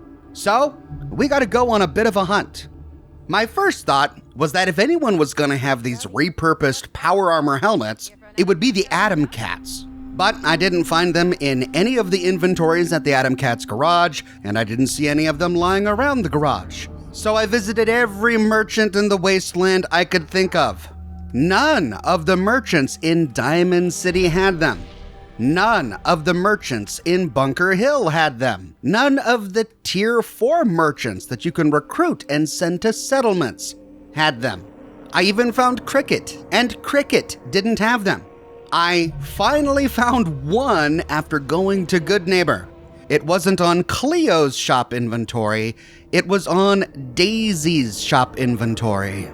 She only had one available for sale, a Tribal T60 helmet. But browsing the game files, I found that they have a tribal helmet for every type of power armor that comes with the base game. T45, T51, T60, and XO1. In spite of the struggle to actually get them, they're a pretty amazing creation. Each helmet is covered in a unique paint scheme and shows signs of damage. From an armor workbench, we can choose between two variations of each helmet, a standard helmet or one that has tribal feathers on it. These helmets remind me of the Fallout 2 concept art that was released along with Fallout 2. Chris Avallone famously said that he wished they'd used this image as the cover for the box and the disc. Well, at least now we can sport them proudly in the Commonwealth. Each helmet has exactly the same stats. It doesn't matter if it's T60, T51, or whatever. And they can all be upgraded in an armor workbench like any other helmet. By selecting plating, we can choose between standard plate, strengthened plate, fortified plate, or leaded plate. These don't change the appearance of the helmet, they just increase the damage resistance.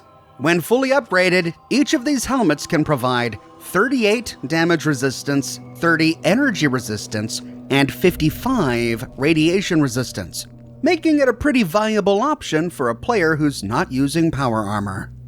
There are 4 new power armor skins, and I had to search for each of these. The Pit Raider paint job, the Air Force paint job, the Scorched Sierra paint job, and the Hot Rod Inferno paint job. We don't do a quest to get them. Once downloaded and installed, we can simply access any power armor repair station to apply the paint schemes, which is a bit of a missed opportunity. The Pit Raider paint scheme in particular, I feel kinda needs a bit of a story attached with it, because the Commonwealth is pretty far away from the pit. How would the sole survivor have ever learned of the pit? But in my opinion, the paint schemes themselves are really well done.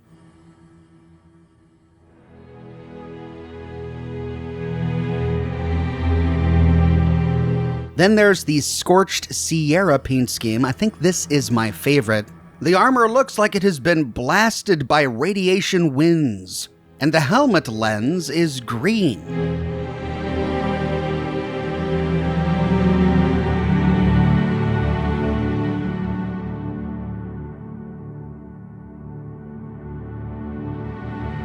I wanted to see if that made the XO1 flashlight green, but sadly, it didn't. As for the Air Force, there are 2 variants. There's the standard variant, which can be applied to all pieces of the armor. And then there's the stripe variant, which can only be applied to 1/2 of certain suits of armor. I'll give you a side-by-side so you can compare.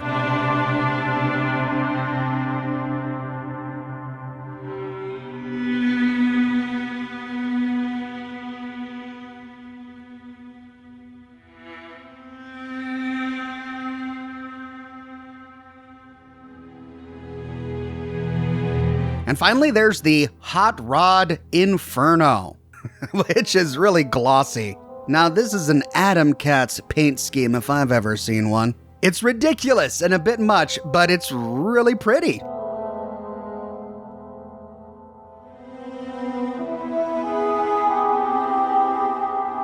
Finally, there's the Bunker Home Pack. The description says that we can start this creation by investigating the Boston Bugle. But the Boston Bugle is also the starting location for the pint-sized slasher creation. So if we have it installed, we're going to find a number of desks littered with lots of stuff, which might make things a bit confusing if you don't know where to look. To find what we need, we head to the terminal on the other side of the one next to the corpse of Larry if we have the pint-sized slasher creation installed. It's the terminal closest to the Edotronic on the wall.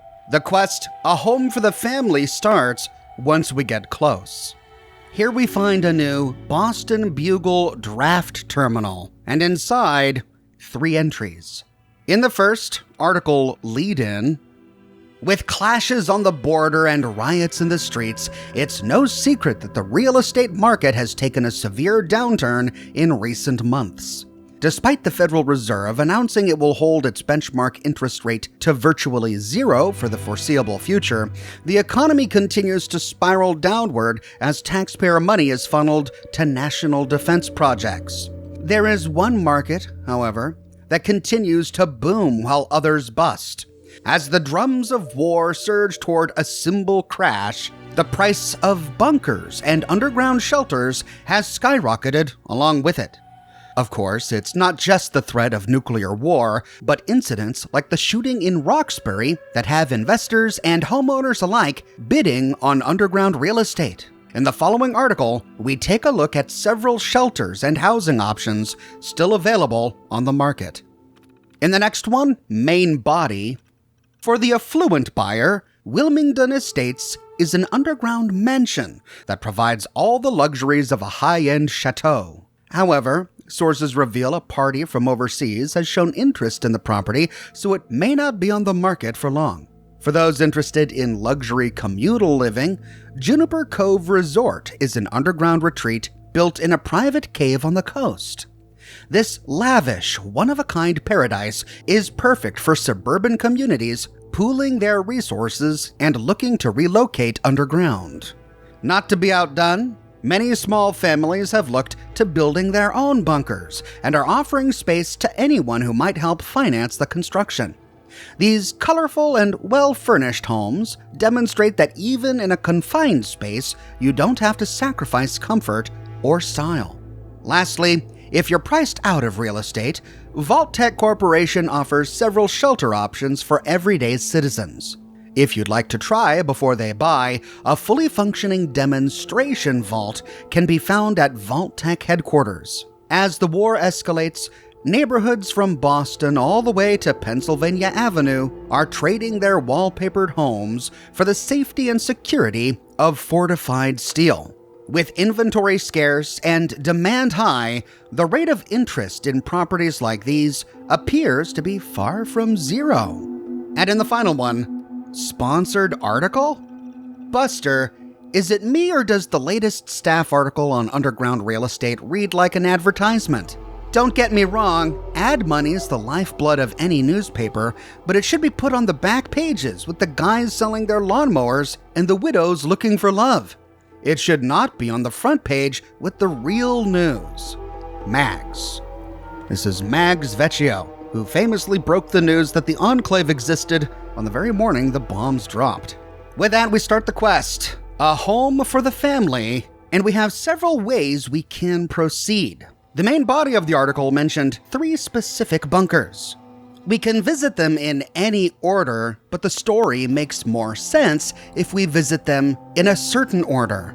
So we'll start at the retreat. The retreat is in the far northeastern section of the map, close to the Nakano residence. It's smack dab against the world border, however, so if you try to travel over the mountains, you might have a difficult time getting there. But if you take the beach and kill the ghouls along the way, eventually, we find a cave in the side of the rock. Stepping forward, we can enter a quick test cell? Whoops. I don't know if that's the fault of my modded game or if everyone's experiencing that, but so far everything else has worked okay, so I'm guessing it's an accident. Stepping inside, we find a large vaulted cave interior, made up to look like some sort of tropical paradise. We're standing on a boardwalk. Moving to a dock overlooking a lake, we find a note on a table. The 4th Law. The first lead proved fruitful. Stunning, really. Lucia dragged Javier by the arm to the edge of the pier and danced with him on the docks as the moonlight bled across the pond. Yet, while the retreat is beautiful, This cannot be our permanent home. The stars watch over us now, but come morning, the sun will bake the sky and burn the soul. After we fed, I broke the news to the others, and Lucia was predictably unhappy. She wanted to scream at me, I could tell, but settled for storming off to her quarters. I looked to Javier to see if there was any waver, a show of weakness where he betrayed his true thoughts. I have seen it in others in the family when tempted, be it food or paradise. It is a moment of longing, a hope that we might defy the laws Vance set forth. Instead, he quoted the 4th law and said, "Seek not the sun's light, embrace only the shadows. This is our refuge." We soldier on. This is a reference to Fallout 3. While exploring the Meresti metro station, the lone wanderer stumbles upon a group of humans calling themselves the Family. They're led by a man named Vance, and they think that they're vampires. We get the impression by doing the quest Blood Ties that the members of the family actually do suffer from a medical condition that requires them to consume human blood, or else they waste away. However, they don't have any mystical powers of vampires. And even though they abhor violence, they do attack their neighbors in order to feast on blood when they feel hungry. The Lone Wanderer's interaction with them can include killing them all or convincing them to become, vegan vampires by giving them a source of blood packs to feast on instead of people. Now, in Fallout 3, we don't find any members of the family that share the names of the people on this note except for its leader, Vance. So it looks like Vance recruited new members after the events of Fallout 3, and some of those new members banded together and, after 10 years, moved north seeking shelter in the Commonwealth. And naturally, they gravitated towards bunkers because they think they're vampires and they fear the light. Next, we can explore this little bunker. In the first cabin, we find a holotape, Wendy's terminal logs. Inside, we find 4 entries. In the first, "We're safe. There's so many emotions running through me right now. Everyone we know is dead. Everyone they know is dead. It's wild, but we're still alive, somehow. I guess it's all thanks to Tommy. I know that won't sit well with Mike. He's always talking crap about him, but we wouldn't be here if he didn't invite us over to check out his retreat. I don't believe for a second he was planning on letting us live here for free, but that doesn't mean he's a bad person. Okay, maybe he's a bad person, but that doesn't mean he isn't capable of doing good things. Saving our lives, regardless of his motives, was unequivocally a good thing." Okay, so I think what's going on here is that we've got 2 parallel stories going on in each of these locations. One is a story of the people who were living in these retreats after the bombs dropped, and the other is the story of this vampire family that came from the Capital Wasteland looking for a new home and visited each of these bunkers during their search. In the next one, boys will be boys. The boys are starting to get on each other's nerves. Too much testosterone in one place is never good. At least it hasn't gotten weird. They're too busy hating on each other to stare at me. Problem is, they also aren't getting anything done, so it's left to the waitress to figure out how to fix the fans while the mechanic sits on his ass and bitches all day. In the next, Tommy's missing. I haven't seen Tommy around in days. I'm starting to worry. Not that Tommy was a saint, but if something killed him, as the de facto worker bee around here, I need to know. Was it in the water? Is there a radiation leak? But then there would be a body, and we'd all smell it. Plus, Mike is starting to act suspicious. Whenever I bring up Tommy, he gets short with me. He tells me the water's fine, and Tommy probably went off and found another bunker. That doesn't sound like Tommy at all. I think John knows what really happened, but he creeps me out. I'm not sure I want to hear it from him. And in the final one, it was John. First Tommy, then Mike. I know I didn't kill them, so that only left John. Still, I needed proof. Luckily, Tommy gave us all holotapes, a way to keep ourselves sane. Who would have thought that asshole would end up saving my life twice? After reading John's entries, it's obvious he's unwell. I'll probably try to talk some sense into him, but even if it works, I can't stay here. So 4 friends move into a bunker at the end of the world. The bunker was owned by Tommy, and John killed Tommy and Mike. I wonder why. Heading into the next cabin, we notice that it's much larger. On the table is Mike's terminal logs. Inside we find 4 entries. In the first, I should be grateful. Tommy gave us the heads up. Of all the people in the world, it had to be Tommy that I owe for surviving the end of the world. It almost makes up for how insufferable he is. Almost. Tommy is what we like to call a classic show-off.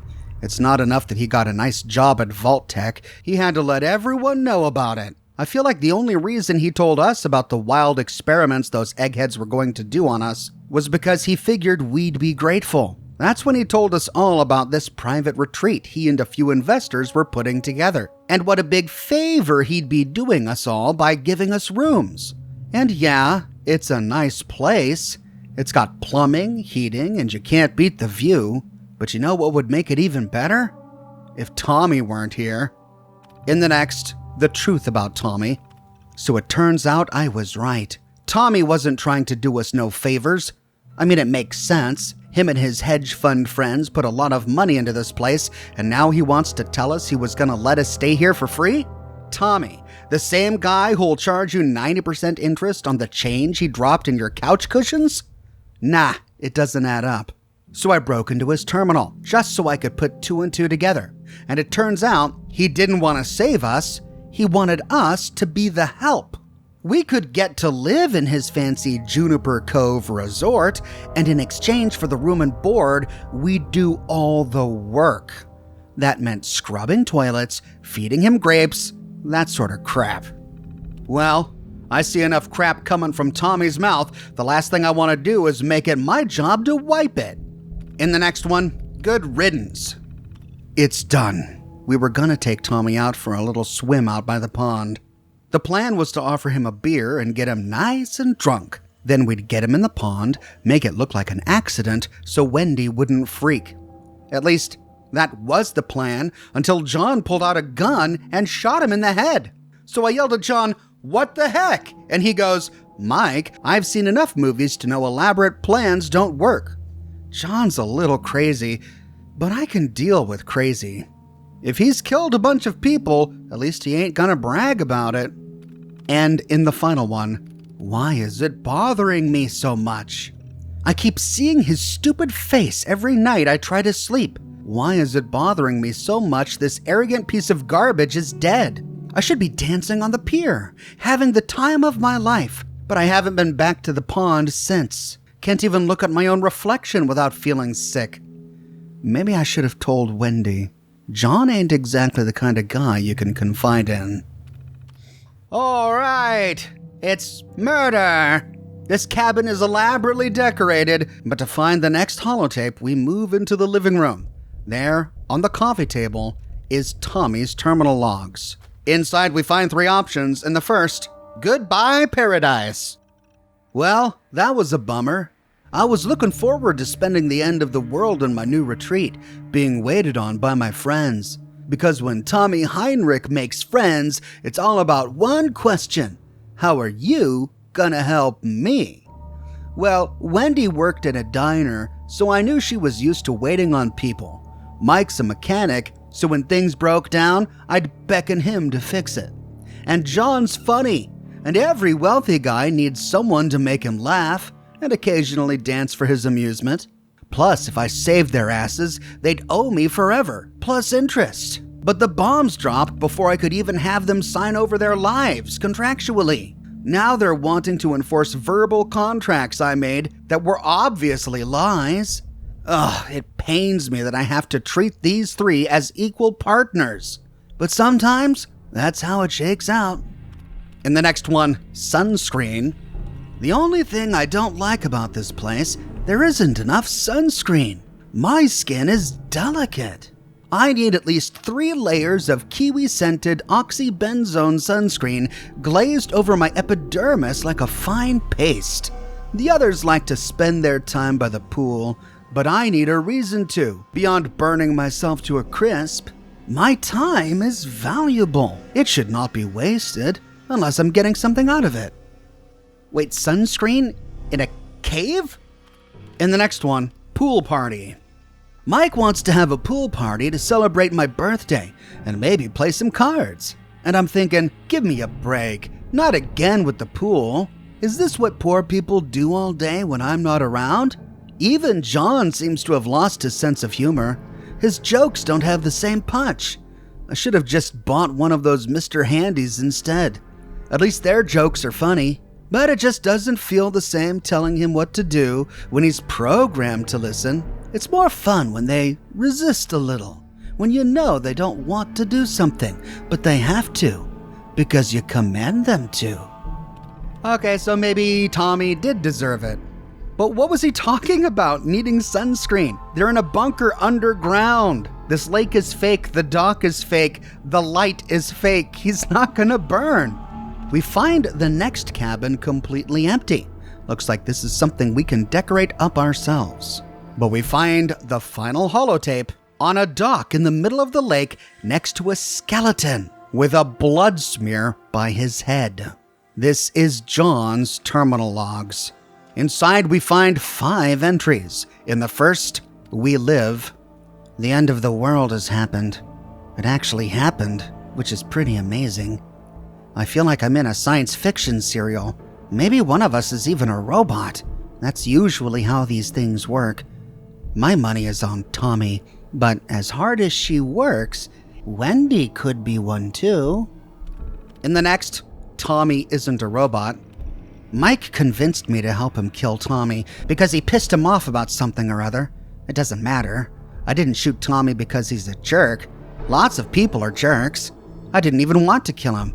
I just wanted to turn him off, but it turns out he's not a robot. So if it's not Tommy, then who? My guess is Mike. Wanting to kill someone for something so marginal is precisely something a robot would do. In the next one, is Mike the robot? Mike was despondent when I entered his room. He said he didn't want to talk and just stared at the wall. I don't know.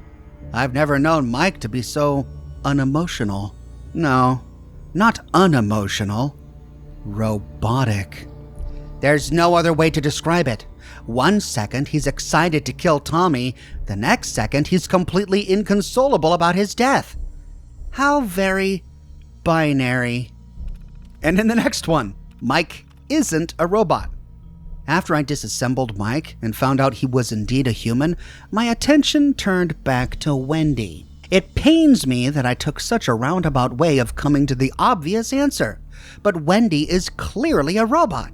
She works all day and is a fast learner.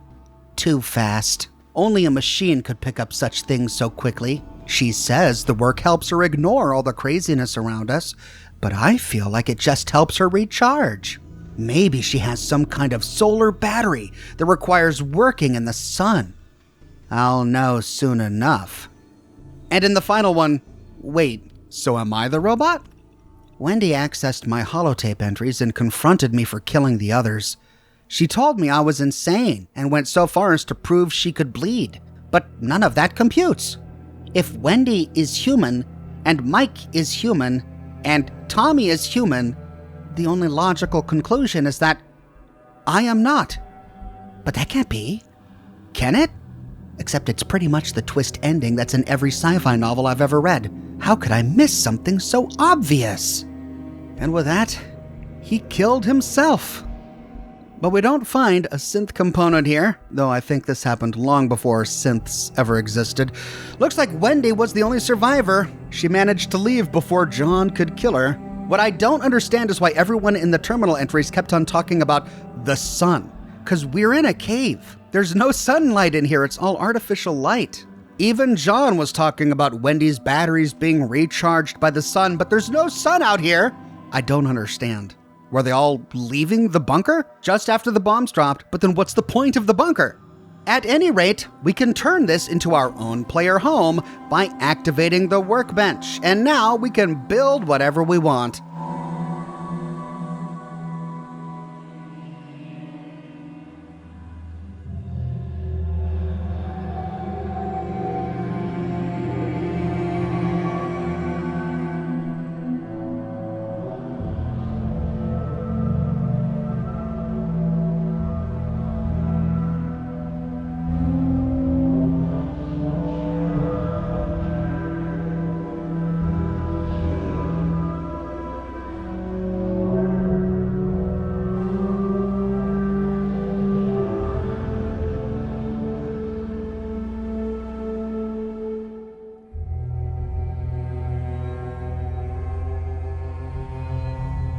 But we've still got a story to unravel here, and that means moving on to the next location, which is the mansion. I tried to fast travel from here, thinking that, like home plate, you could fast travel to and from a player home, only to be sadly disappointed. I couldn't fast travel from within this player home. So, stepping outside, we can fast travel to the Boston Police Rationing Site, which is the closest fast travel marker to the mansion. If we follow the road south of the rationing site, we eventually stumble upon a really unique ruined structure. And this was in the base game of Fallout 4. I've always been curious about it. It's really one of a kind, and I explore it every time I pass it, but there's nothing interesting inside it. And without this creation installed, we can't open the door to it. So this creation makes excellent use of a previously underutilized location in the game. We can now enter the front door into another quick test cell. We arrive in a small hallway. The door to the right is a kitchen. The door in front of us leads to a mudroom with another door to the right. This leads to a staircase that we can take all the way down to open a door into a concrete room with a vault door. This vault door is sealed shut, but looks like someone has bypassed security. We don't have to hack the terminal. Using it, we can simply unlock the door, but then we have to activate the door itself to open it.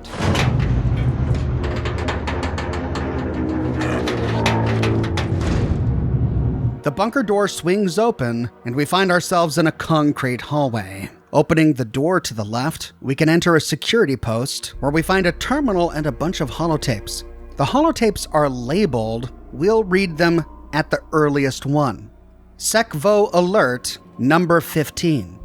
Location, guest quarters. Date, November 10th, 2077. Time, 11:45. Recording activated by words, take over. Voice recognition match. Ida Addington, a guest, and Horace Addington, a guest. Take over the company. After all, Mr. Wilmington only has a daughter, no son. This is a great opportunity for you to prove to him that you are the man for the job. But Ida, dear... Don't interrupt, Horace. Now, you must put yourself forward at all times. Laugh at his jokes, engage in witty conversation. But, dear, there is hardly going to be a company to take over now. Not after the bombs. Don't talk nonsense, Horace. Things will soon be put to right and everything will be normal again. And when that time comes, you will have established yourself in Mr. Wilmington's good graces. By the time we leave this place, you must be indispensable to him. Yes, dear. For goodness sake, Horace, why are you not wearing a tie? But, dear, it is only lunch. Everyone else will be dressed casually. That doesn't matter. You must always be impeccably dressed. Show Mr. Wilmington that you are your own man and make your own decisions, that you don't follow the herd. Yes, dear. Well, that was ironic. So this bunker had an automated recording system installed that would record conversations once it was triggered by certain words and phrases. In the next, Secvo Alert 25. Location, kitchen. Date, November 2nd, 2077. Time, 4:40. Recording activated by words kill and murder. Voice recognition match. Will Jenkins, the cook. Kill you! Get out of my kitchen, you imbecile, before I murder you! I ask you to be gentle with the souffle, and you commence throwing it around everywhere, and now poof, it is flat. How am I to serve this mess? I am ruined by imbeciles. How am I to cook anything with such idiots to help me? Alert complete. Security personnel notes. Look, Eric, we're just going to have to accept that the cook will be triggering Secvo constantly. Maybe Clarkson knows a way we can program Secvo to ignore him. Alan. In the next one, Secvo Alert 27. Location, guest quarters. Date, December 5th, 2077. Time, 8:17. Recording activated by words take over. Voice recognition match, Edward Leamington Smythe, a guest, and Gerald Forsyth, a guest. Take over the bunker or something like that. I'm not saying that at all. All I am saying is that there is something suspicious about the terminal in the hall, and it may be monitoring what we say. You are not seriously suggesting that Wilmington would invite us here and then spy on us, are you? It's a maintenance terminal, that is all. There to monitor things like oxygen levels, maybe temperature, and other such technical things. So if that's the case, why is it security that checks the terminal daily? Why is it not someone from maintenance? I don't know. I mean, maybe it's because the people who do the maintenance are dirty, covered in oil and mud, and are therefore unfit to be seen by us. You are a fool, Smythe. A damned idiot and a fool. And you are irritating me with your wild, delusional accusations against our host. In future, kindly keep your ravings to yourself. And in the final one, Secvo Alert 34. Location, Staff Recreational Room, February 15th, 2078. Time, 9:34. Alert and recording triggered by words, takeover, fight, weapons, and kill. Voice recognition match, David Frenton, the assistant cook, Frank Trent, cleaning, Joseph Ward, maintenance, and Jim Wilmers, maintenance. Take over the bunker and make it ours. It shouldn't be too difficult to fight, as we outnumber them. We need weapons. I could break into the locker in the shooting range and get my hands on some pistols and ammo. You'd have to do it right before we put everything into action. Clarkson has eyes like a hawk. Ah, yeah, Clarkson. There's another problem. Oh, geez, you're not frightened of some stuck-up English butler, are ya? The man is at least 6'6" and built like a brick crap house. Leave Clarkson to me. I will kill him. Leave the little posh girl to me as well. Miss Clara, what do you want with her? Tried talking to her once, just being friendly. She stood there looking at me like I was a piece of crap and then turned and walked away without a word. That stuck-up jerk will get what she deserves. You expected her to talk to you? You don't have enough money for her or her rich daddy. It's a new world now. We should be making the rules, not them.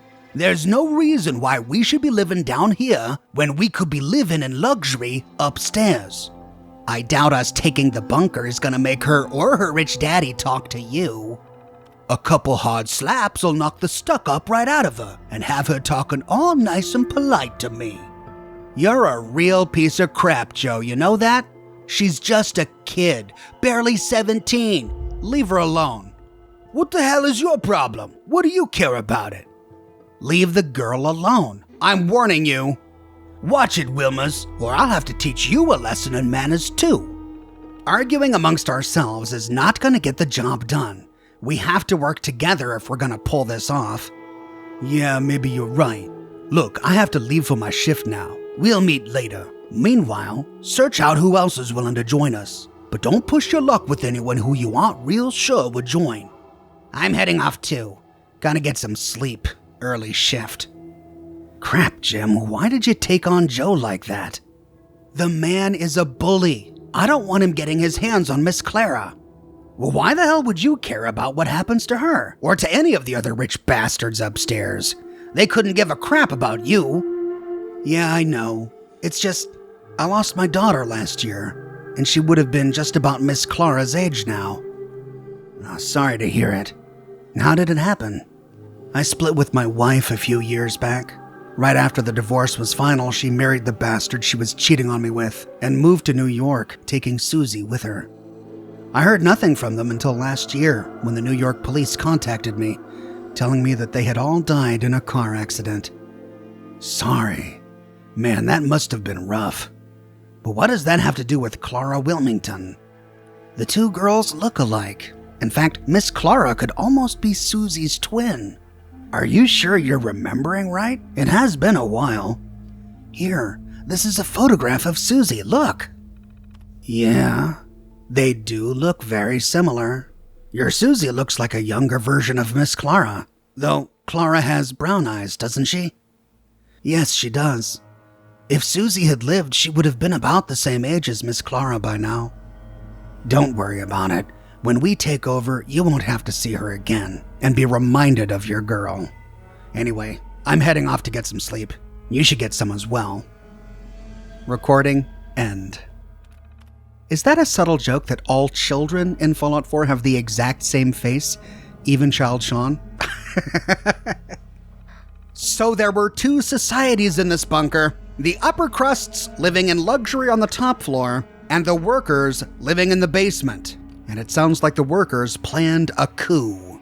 We can next access the bunker security terminal. And here we find 4 entries in the first Secvo security software. To Eric Scott, Alan Wilkins, from James Clarkson, October 15th, 2077.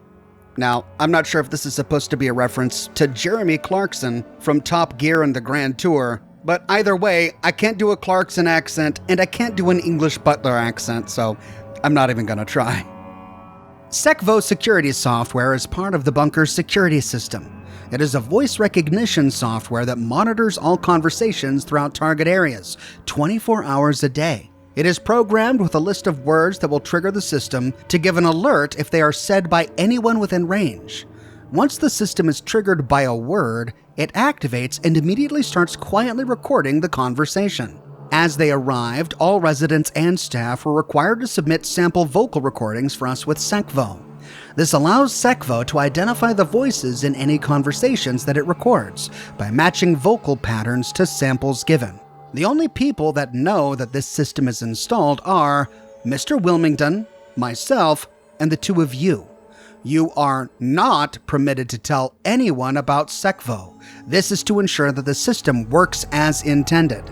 Ensure daily checks of all terminals in the bunker for any Secvo activation alerts. If there are any alerts that require further action, load a blank holotape and download a transcript of the recording. Submit this to me. Make sure that you re-implement password protection on those terminals to ensure that no one else can access them. And through that, find out about Secvo. Let me know how the system performs and if there are any problems. Clarkson. We can try to run a system scan of Secvo's software by starting a Secvo system scan, but the thing times out. Corrupt missing files found. Manual reinstallation of Secvo software required. So it looks like the system is no longer functioning. And then we can read the Secvo activation word list. And it's actually a rather short list. The words that would trigger Secvo are kill, murder, hate, dead, corrupt, underpaid, overtime, takeover, steal, fight, and weapon.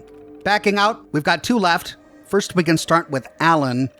Hey, you think that maybe that Secvo piece of crap voice activation security software may one day actually catch something worth catching? I had 2 alerts today from it that were staff members talking about what they do to kill time. Ha ha. Happy 12-hour shift, Eric. And in the next one, Eric. Ha! That's a good one, but I can one-up you there. I got an alert in the staff quarters when someone said that they could murder a good steak. Ha ha. Man, this shift is dragging. I don't understand why Clarkson has us doing these 12-hour solitary shifts up here. What could possibly happen in a secure bunker? By the way, a heads up for you on what to call Wilmington. I just made the mistake of calling him boss and got a half-hour lecture from Clarkson. He ranted on about how Mr. Wilmington was rich and important in England, and how even though he and his daughter moved here to America, they still deserve respect and recognition of their social rank. So call Mr. Wilmington Sir, and the daughter has to be called Miss Clara. I did learn one thing, though. Turns out Clarkson is actually their butler that they brought with them from England. No, seriously, man. I thought he was their bodyguard, given the sheer size of him, but nope. He is a genuine, honest-to-goodness, fully trained English butler. Ha ha! It's his job to run their household, so that means he's the one running the bunker. Anyway, make sure you delete this after reading it. We're not supposed to be using this terminal for personal communication. Alan. With security explored, we can open the big double doors at the end of the hallway to arrive in another room with a door in front of us and a door to the left. Peering through a window, we see a courtyard. And opening the door in front of us, we arrive on a balcony overlooking a courtyard. It's a cozy little town with a bunch of houses and shops down there. Well, to explore it, we can start by opening the door to the left. Down a flight of stairs, we find an employees-only door, and then another door behind the staircase. We'll open the employees' door for now, and take this staircase all the way down to the basement level. Here we find a long hallway. Opening the red door to the right reveals a laundry room, and peering through a window to the right, we see ghouls. They're named ghouls. Alan Wilkins, Eric Scott, the security guards whose entries we just read on the security terminal. Well, crap, what happened here? We see a skeleton on the ground by a huge crate, a bunch of batteries in one corner, and a double door in the eastern wall. On the other side, we find Clarkson!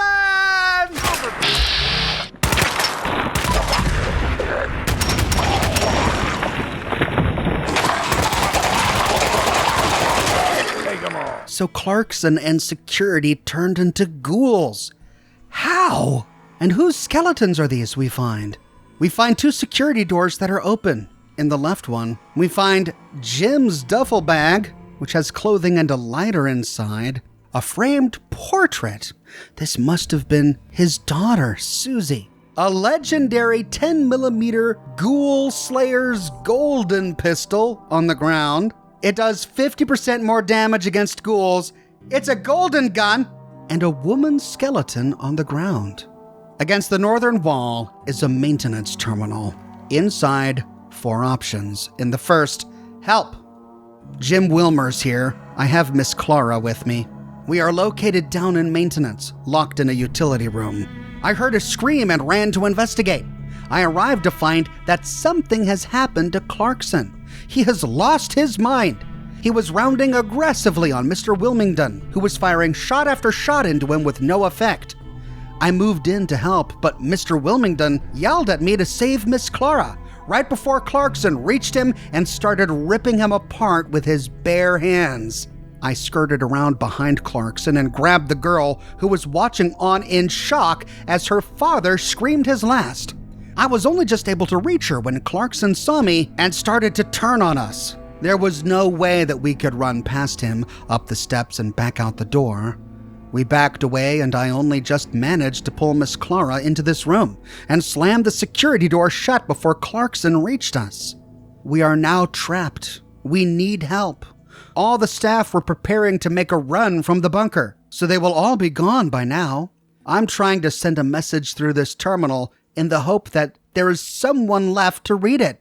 But the damn thing is not set up for messaging terminal to terminal, only for writing maintenance reports. In the next one, trapped. We have been trapped in here for hours. We have water from the water fountain, but that is not going to stop us from eventually dying of starvation. Everyone else will be long gone from this bunker, but I keep hoping that someone is still around and looking for us. There is no getting out. I was hoping that Clarkson would leave and we could slip out, but he just stays right outside the door, waiting. There is no way that I could fight him. I couldn't have taken him on even before.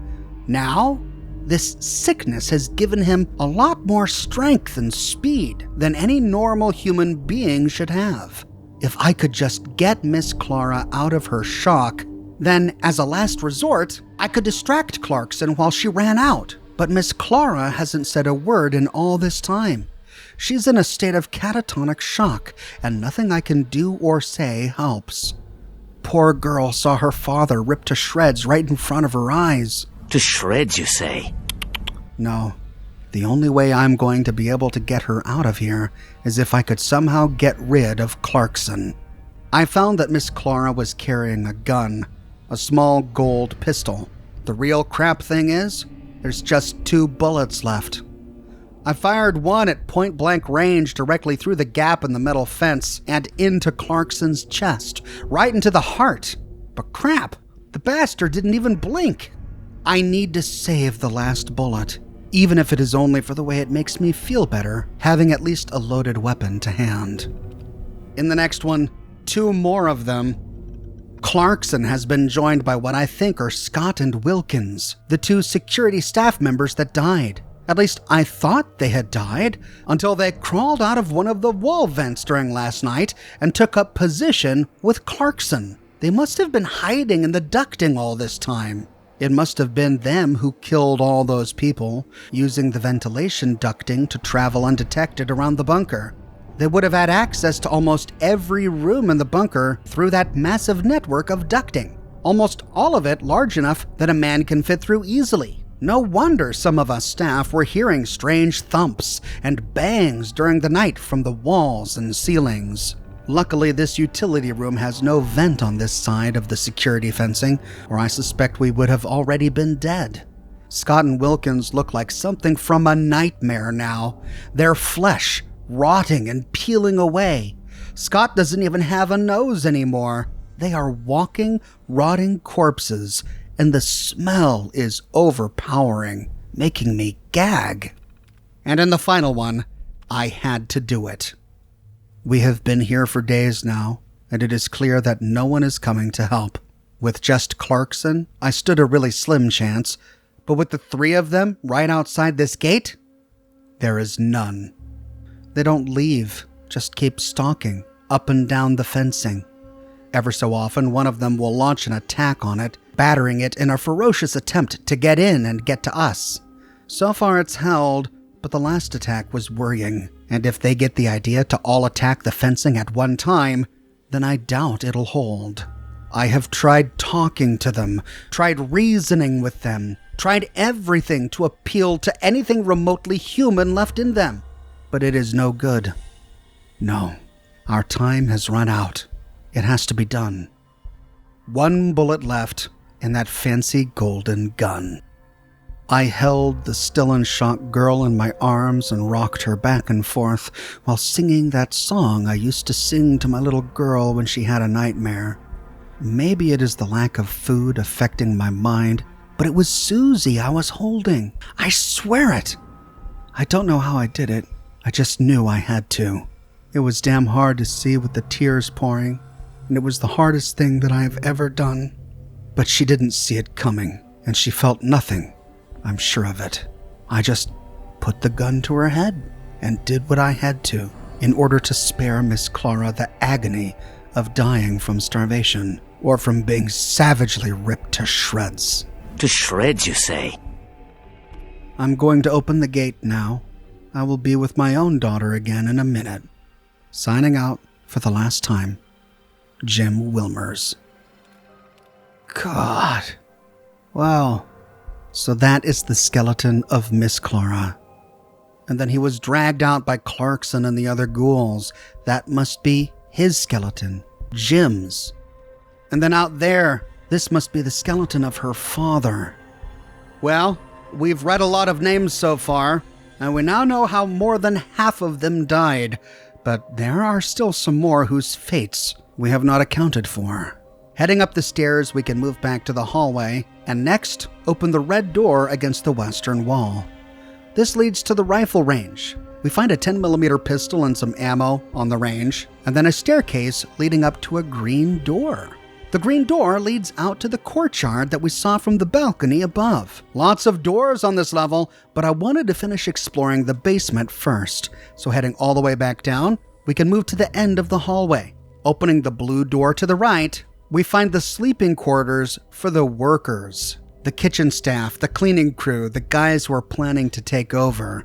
On a wall to the south, we find the staff quarters security terminal locked with an advanced lock. I opened a red door to explore this kitchen, explored the barracks next door, and the bathrooms nearby, but I couldn't find a passcode, so we have to hack this. After hacking it, we can read Secvo Alert. Location staff quarters, date April 12th, 2078, time 1:46. Recording activated by words murder. voice recognition match, Will Jenkins, the cook, Sally Kerr, housekeeping, Jim Wilmers, maintenance. Murder us like the rest. We need to get out of here before whatever is here kills us too. I saw Clarkson heading down to maintenance with Mr. Wilmington and Miss Clara, so this is our chance to get out of here. Wait, what was that? That scream! It was Miss Clara. We need to help. Damn it, Jim! What the hell is your problem? They couldn't give a crap about you. Besides, they have Clarkson, so they will be fine for God's sake.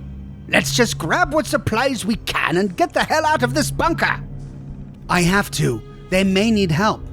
What the hell, Jim? For crap's sake, and for the final time, she is not your daughter. Just leave it. Crap. He's gone. Idiot. Just leave him. There's nothing we can do. Let's just get out of here. And as Jim told us in the maintenance terminal in the basement, the rest of the staff had already fled. Back to the hallway, we can open the northern door, which brings us to a tiny little room, and here we can read Clarkson's terminal. So this was Clarkson's room. Inside, quite a few entries. Okay. In the first, Clara. Miss Clara has been settled into the bunker, though she was very angry with her father. But when I explained to her that he had information that there could be a nuclear war at any moment, she calmed down and accepted the news. What I didn't tell her was that it was I who persuaded Sir to move everyone into the bunker immediately. I very rarely use my access to Sir's ear. However, on this occasion, it was necessary in order to protect Clara. Clara is like the daughter I never had. I have been butler to her family since before she was born, and I've watched over the girl since her mother passed away when Clara was just a month old. So I was not about to take a chance with her life. In the end, my instincts turned out to be correct. We haven't been here more than a week, and today Boston was hit with nuclear bombs. We're on our own now. In the next, Jim Wilmers. Jim Wilmers came to me today and confessed that some of his fellow staff members have been plotting to take over the bunker. He told me that he was concerned about Clara and what some of the staff intended to do with her. What he doesn't know is that we already know of the plot against us due to the Secvo software catching a conversation in the staff quarters. Jim is clearly a good man, and his actions in protecting Clara from his fellow staff members certainly demonstrates that he may be trusted. It seems that Clara reminds him of his own daughter, who died a few years back. In the next, staff takeover. Today, the staff made their move. Luckily, we had advanced warning from Jim Wilmers about the exact day and time that they would be putting their plan into action. Myself and the 2 security staff ensured that all the guests were locked away safely in their rooms, and then lay in wait in the ballroom. Sure enough, the 6 staff that Jim had informed on revealed themselves as they proceeded quickly towards the residential section of the bunker. We hadn't expected them to be armed, but they had somehow managed to access pistols from the shooting range lockers. As they moved towards our hiding place, we revealed ourselves. They were clearly shocked to see us, but quickly recovered and opened fire. We were just 3 against 6, so it was quite the shootout as we took position at the entrance to the residential section and held ground against their attacks. But none of them showed any real training or experience in combat. Not compared to my own 10 years of service in the Army and Scott and Wilkins's years of training as security personnel. After I shot 2 dead, the rest realized that we intended business and that they were not going to get past us. They dropped their weapons and surrendered. We rounded them up and are currently holding them in a utility room until a decision can be made on what to do with them. Meanwhile, I spoke to the rest of the staff and warned them in no uncertain terms that any such future attempts would result in serious consequences for them. I think that I got my message across, perhaps more through my actions in having killed 2 of them than with my words. They were very subdued. In the next, Murder Mystery Evenings. After the staff takeover attempt, we've been left with the dilemma of what to do with those staff members that took part. Right now, they are locked up in a utility room, but we cannot keep them there indefinitely. I had a long discussion with Mr. Wilmington and explained to him how we cannot continue to feed them, and we certainly cannot trust them not to make another attempt at taking over the bunker. Sir was convinced that exiling them from the bunker was the best option. However, I persuaded him that more permanent measures were required to ensure our safety in the future. So it has been agreed that the fate of those staff members would be execution for their crimes. Hardly unfitting, given that they were intent on killing all of us. However, Sir has decided that they be put to use for the entertainment of the guests. Instead of outright executing all of them, I am to pick one for each murder mystery evening. Execute that one, then set the scene of a murder. I am to choose one guest to be the night's murderer and inform them of their role. Then, on the actual evening, it is up to the other guests to investigate, unravel the mystery, and reveal the murderer. While Sir has requested certain unpleasant tasks from me before, this is definitely the strangest. However, I know my place and my duty, and neither of those is to question my employer. I will need to fabricate a story to tell the rest of the staff where their fellow members who tried to take over the bunker have gone. I think it easiest to simply tell everyone that we have locked them outside the bunker, along with all their belongings and a small amount of supplies. This way, the only staff that know the truth will be the security staff and myself. As for the guests, they are all anxious to stay in Mr. Wilmington's good graces, so are easily controlled, should the need ever arise. In the next, headed out. We ran out of murder victims for the murder mystery evenings, and Sir ordered me to leave the bunker to find more. So I took Wilkins and Scott, the two security staff, with me and headed out. Bluntly put, it is a war zone up there, with everything completely devastated. My instincts as a soldier in enemy territory kicked in straight away, and I led Wilkins and Scott out in defensive formation, with weapons loaded and at the ready. We didn't have to go too far before we spotted a group of looters searching through the rubble. They saw us and instantly opened fire, so I felt no guilt in taking out the ones that wouldn't surrender and then rounding up those that did. In short order, we had marched them back to the bunker. They are a sorry-looking bunch, and some are covered in odd skin lesions to the point that they barely look human. But beggars cannot be choosers, and so they will do for our purposes. Oh no, they rounded up some ghouls? Or people who were turning into ghouls? But some ghouls are radioactive. Whoops. In the next, Wilkins and Scott. Within just a day of our journey outside the bunker, both Wilkins and Scott have come down with some strange sickness. I think that it was some sort of reaction to lingering radiation from the bombs. Both of them did take it upon themselves to investigate deeper into some of the ruins than I did, including one particular place that had a small pond of strange, colored, glowing water. I administered Radaway to both, and for a short time, Scott seemed to recover somewhat. However, he quickly sickened again. Wilkins is even worse, and I expect that both will die shortly, leaving us with no security staff.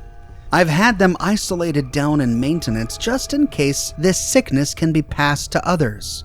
They are as comfortable as I can make them under the circumstances. I also took a dose of Radaway myself, as I have not been feeling too well since we returned, and it seems to have done the trick. Next, something strange going on. Scott and Wilkins have disappeared, simply vanished into thin air.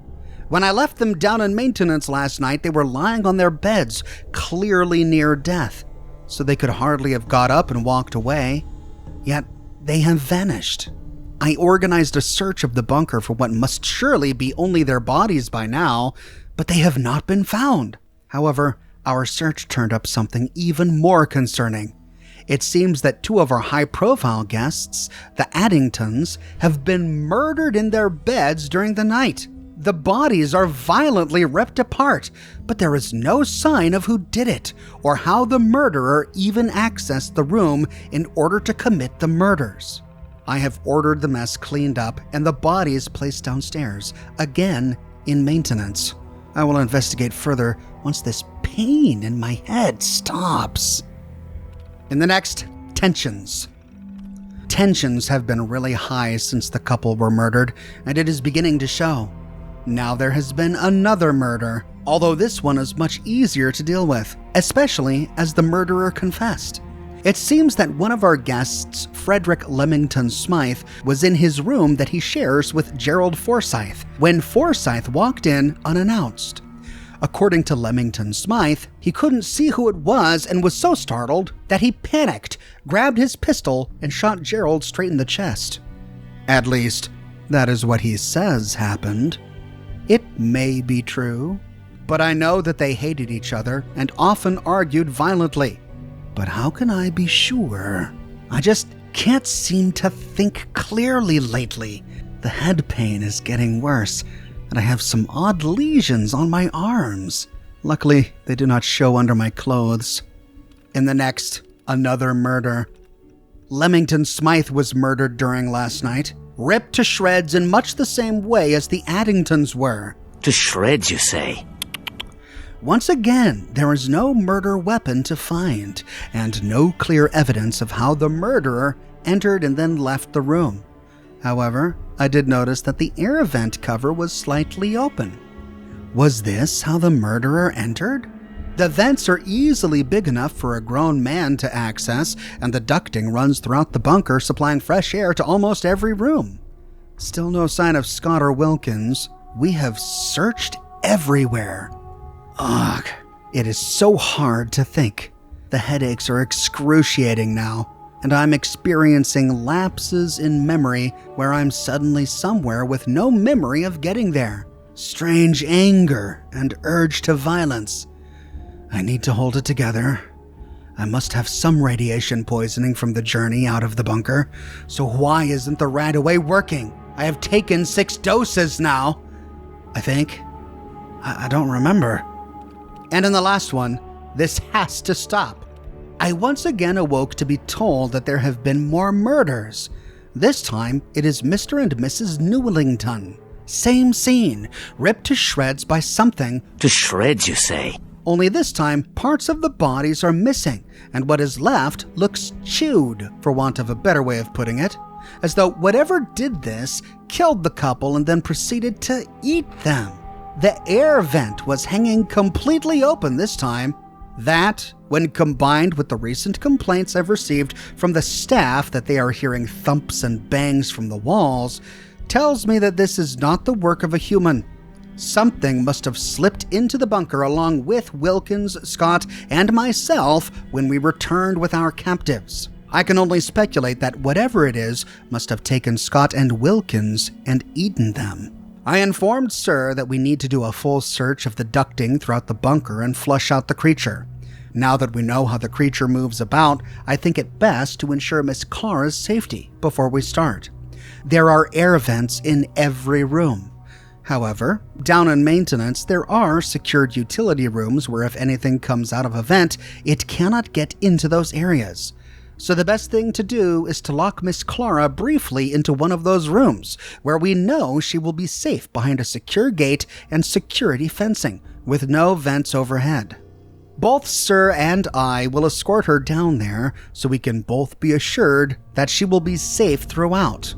Then we will gather the rest of the staff and organize weaponry for everyone and... Erg! Okay, if he had a sudden pain, he wouldn't stop to write out Erg. He would just say it. The castle of... What is dead? He must have died while carving it. Look, if he was dying, he wouldn't bother to carve Arg. He'd just say it. Well, that's what's carved in the rock. But whatever. Erg. My head felt like it exploded for a moment there. I could barely see. It is past now. I think I may have blacked out for a moment. The pain is getting worse. We'll have to take more drastic measures after we have found the creature. Just can't think. Hold it together, Clarkson. It started with a staff revolt, but it was the murder mystery that led to the demise of this community. Had they just killed them and got rid of the corpses, the rest of them would all still be alive.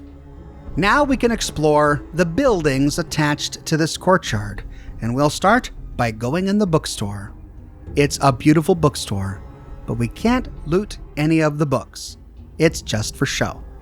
Heading out the exit door leads back towards the exit. Here's the door that led to the basement, and there's the balcony up there, so this is where that other door would have gone to. Across from the bookstore is a restaurant. Beautiful little restaurant, which must mean that this is the kitchen. Sure enough, this is where that angry chef kept cooking, and we can hack his terminal to read a note to the kitchen staff. As of now, all staff are to remain confined to staff quarters after 3 p.m. on murder mystery evenings, with the exception of the kitchen staff. The kitchen staff are to remain within the kitchen at all times during food preparation and service. I will serve the guests their dinner and drinks. After dinner is complete and the kitchen is cleaned up, staff members are to wait in the kitchen, and I will come and escort them down to the staff quarters. This is so that the staff do not inadvertently ruin the guests' entertainment. Clarkson. And in the next Secvo alert. Location kitchen, date January 4th, 2078, time 6:29. Recording activated by kill, murder, weapon, overtime, take over, underpaid, steal, and fight. I think that's every word on the list. Voice recognition match. Who else? Will Jenkins, the cook. Kill you if you don't start getting it right! You are not sautéing the meat! Stop flinging the damn frying pan around like a weapon! How many times do I have to tell you? You must hate me because you never listen! Low and slow heat to make the meat tender and to bring out the hidden flavors over time. For God's sake! You there, take over from this idiot! And you, go and wash the dishes! Get out of my sight before I murder you! Imbeciles! I am dealing with imbeciles! All of you are like zombies, like walking dead! Not one of you can cook! You don't work with me, you do not listen to me, instead you fight me all the way! Alert complete. I wish I could have met him. Seems fun. The door in the kitchen leads to the pantry. Lots of boxed foodstuffs. Back out to the courtyard, we find a liquor store here. And this is my kind of place. I'd spend the entire apocalypse here. We got a smoking lounge down here, and upstairs, a billiard room. Lovely. Against the eastern wall is an unmarked door. What is this, like a private club? Oh no, it's the pool. Cool. There is a terminal on the wall. Window view controls. We can switch to country view. Nice. It's like a Windows desktop. We can switch to Sea Cove view. Okay, cool little Sea Cove. We can switch to beach view. All right, well, okay. Well, I mean, I would expect like a beach. That's not really a beach. That's like rocks and water. I want to see some sand. Give me a beach. We can switch to mountain view. Ah, nice, yeah. Okay, that's my favorite. I like that. Yeah, this is how I'd spend my apocalypse. There are 2 changing rooms here, one for men, one for women. Back out to the courtyard, we can open a white door to find a theater. Sadly, nothing we can interact with here. So moving back out to the courtyard, we find the door to the gun range, and that means we've explored everything except what's on the other side of the double doors in the northern wall. We find a large vaulted room, but we have to pass through more double doors to continue. Here we find a parlor with a note on the coffee table. The third law. Lucia's fury seemed to be without end until we discovered the mansion. Suddenly all the complaints about the resort washed away, replaced by a childlike wonder at the opulence before us. She would touch everything in the house, from velvets to linens, finding each new fabric softer than the last. Javier and I stopped to examine the beds when we were interrupted by a strange screeching and clawing, some unnatural sound echoing in the innards of the house. I dropped my lunch and rushed to Lucia, but found her swiveling idly on a bar stool, without a care in the world. When I relayed my concerns, she would not brook any slander of the house, blaming the noise on the creak of its time-worn walls. Her enthusiasm wore off, however, when I told her the house did not suit us. We would only stay the night. Truth be told, the noises are a convenient excuse. It's not the ghosts in the house that concern me. It's everything else. The third law states, "Feed not for pleasure, partake only to nourish. This is our dignity." The house entices all who reside in it. Its decadence is plain. Those who live in it live to feed. Javier agrees. We move on. So this place was too good for them. Okay, looks like we gotta keep tracking our mysterious family of vampires. But to finish exploring, we can open a door to the left to find ourselves in one of the upper-class private quarters. On one wall, we can hack a guest quarters security terminal. Location guest quarters, date April 3rd, 2078, time 3:34 in the morning. Recording activity by words, kill. Voice recognition match, Edward Leamington Smythe. And some unknown voice. Kill me! Oh no, please God! I want to live! Please don't kill me! Stay back! Error. Unrecognized word, gra. Searching additional language databases for nearest translation. Match found for gur-ah. Hindi word, gra. English translation, planet. Alert complete. So that was a recording of one of the ghouls climbing out of the vents to kill Leamington Smythe. At length we find Clara's room, and inside we find Clara's terminal. In the first, October 23rd, 2077. Dear Diary, this terminal will be my personal diary throughout our stay in this abominably boring place. I shall use it only for those events that occur that are significant and interesting. We moved into this place on October the 15th at Daddy's insistence. I argued because moving down here would mean that we would miss the Society annual Halloween ball, which is always the social highlight of this time of year. But Daddy was having nothing of it. We were all to move into this bunker, and the doors were to be sealed so that no one could enter inside or leave.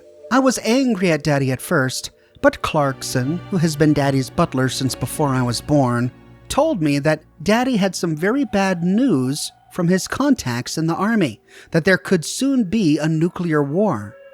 Then today, I learned that it was true. I can hardly believe it, but nuclear bombs were dropped on Boston and everything is gone. If Daddy had not built this place, if he had not forced us to move in, then we would be dead. If I had lost Daddy or dear Clarkson, I cannot write anymore. I am simply too shocked. Next, October 26th, 2077, Bunker. This place has been Daddy's pet project for years now. He was adamant that we would have all the comforts of our lives above. He has even had some of his favorite haunts in Boston replicated in the main hall, which itself is done up to resemble a small, quaint village square with trees and plants. Though if Daddy thinks that plastic foliage is fooling anyone, he is much mistaken. The dining room was made into a smaller replica of our favorite restaurant in Boston, and it certainly looks the part. There is also Daddy's club, though much smaller, of course, than the real version. Then there is the library, which has been made into the likeness of his favorite little bookstore in Boston. There is also a small cinema that Daddy has made just for me. He knows how much I love to go to the movies. Finally, for exercise, there's a swimming pool, though it is so small in comparison to our swimming pool at home in England. At least we are not alone. There is some company other than the staff. We are joined by 6 guests, including our particular friends, Marjorie Newlington and her husband, Richard. Marjorie is much older than I, but we have become friends since Daddy and I moved to Boston from England. Other than the Newlingtons, we are joined by a number of Daddy's business associates, including the unbearable Edward Leamington Smythe, the vainest and most obnoxious man I have ever had the misfortune to meet. I hope to avoid him as much as possible. Then there is another middle-aged man, Gerald Forsyth, a quiet, unassuming man. Also, finally, another married couple who are acquaintances of Daddy's, but they are hardly interesting enough to warrant talking of. Altogether, we make a party of 8, which at least means that we will have enough people for parties and functions, in particular, the murder mystery evenings that I so love. In the next January 21st, 2078, something is going on. Daddy has ordered us all to stay in our rooms and lock the doors. I'm only to open my door to Daddy or Clarkson, and absolutely no one else. So I have been sitting here for the last 2 hours, listening and wondering what is going on. I can hear shouting, the sound of running footsteps, and I'm certain that I heard gunshots a little while ago. It is rather frightening. I cannot imagine what could be happening, but whatever it is, I'm sure that Clarkson will take care of... Oh, there is a knock at my door. Back in a moment. It was Clarkson. He has just explained what has been happening. It seems that some of the staff were plotting to take over the bunker. Clarkson told me that it wasn't all the staff, just 6 of them.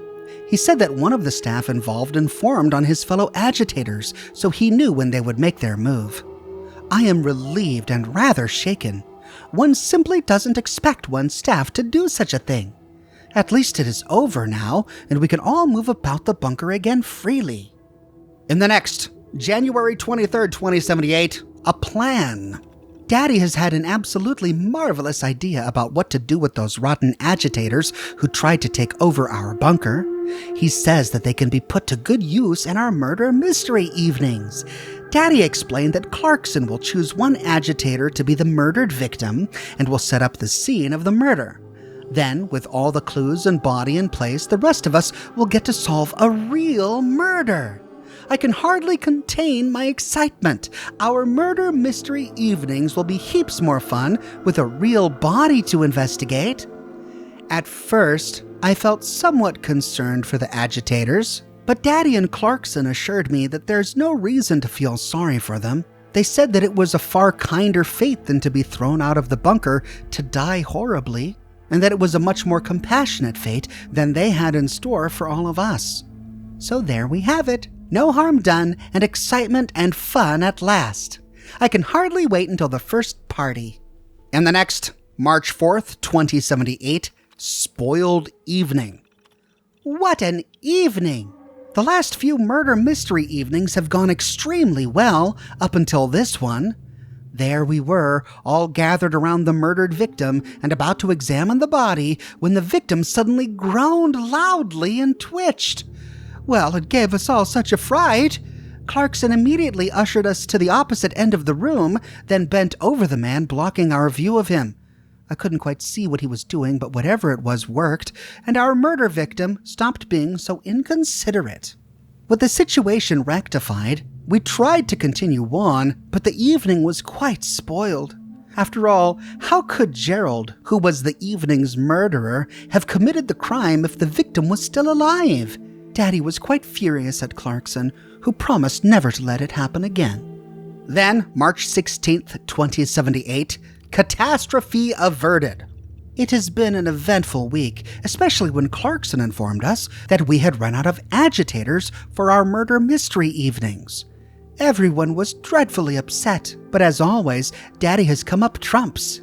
He sent Clarkson and some men out of the bunker, and they returned with some new agitators for us to use as murder victims. Everyone is ever so pleased. We would have been most disappointed if we had been forced to forego our entertainment.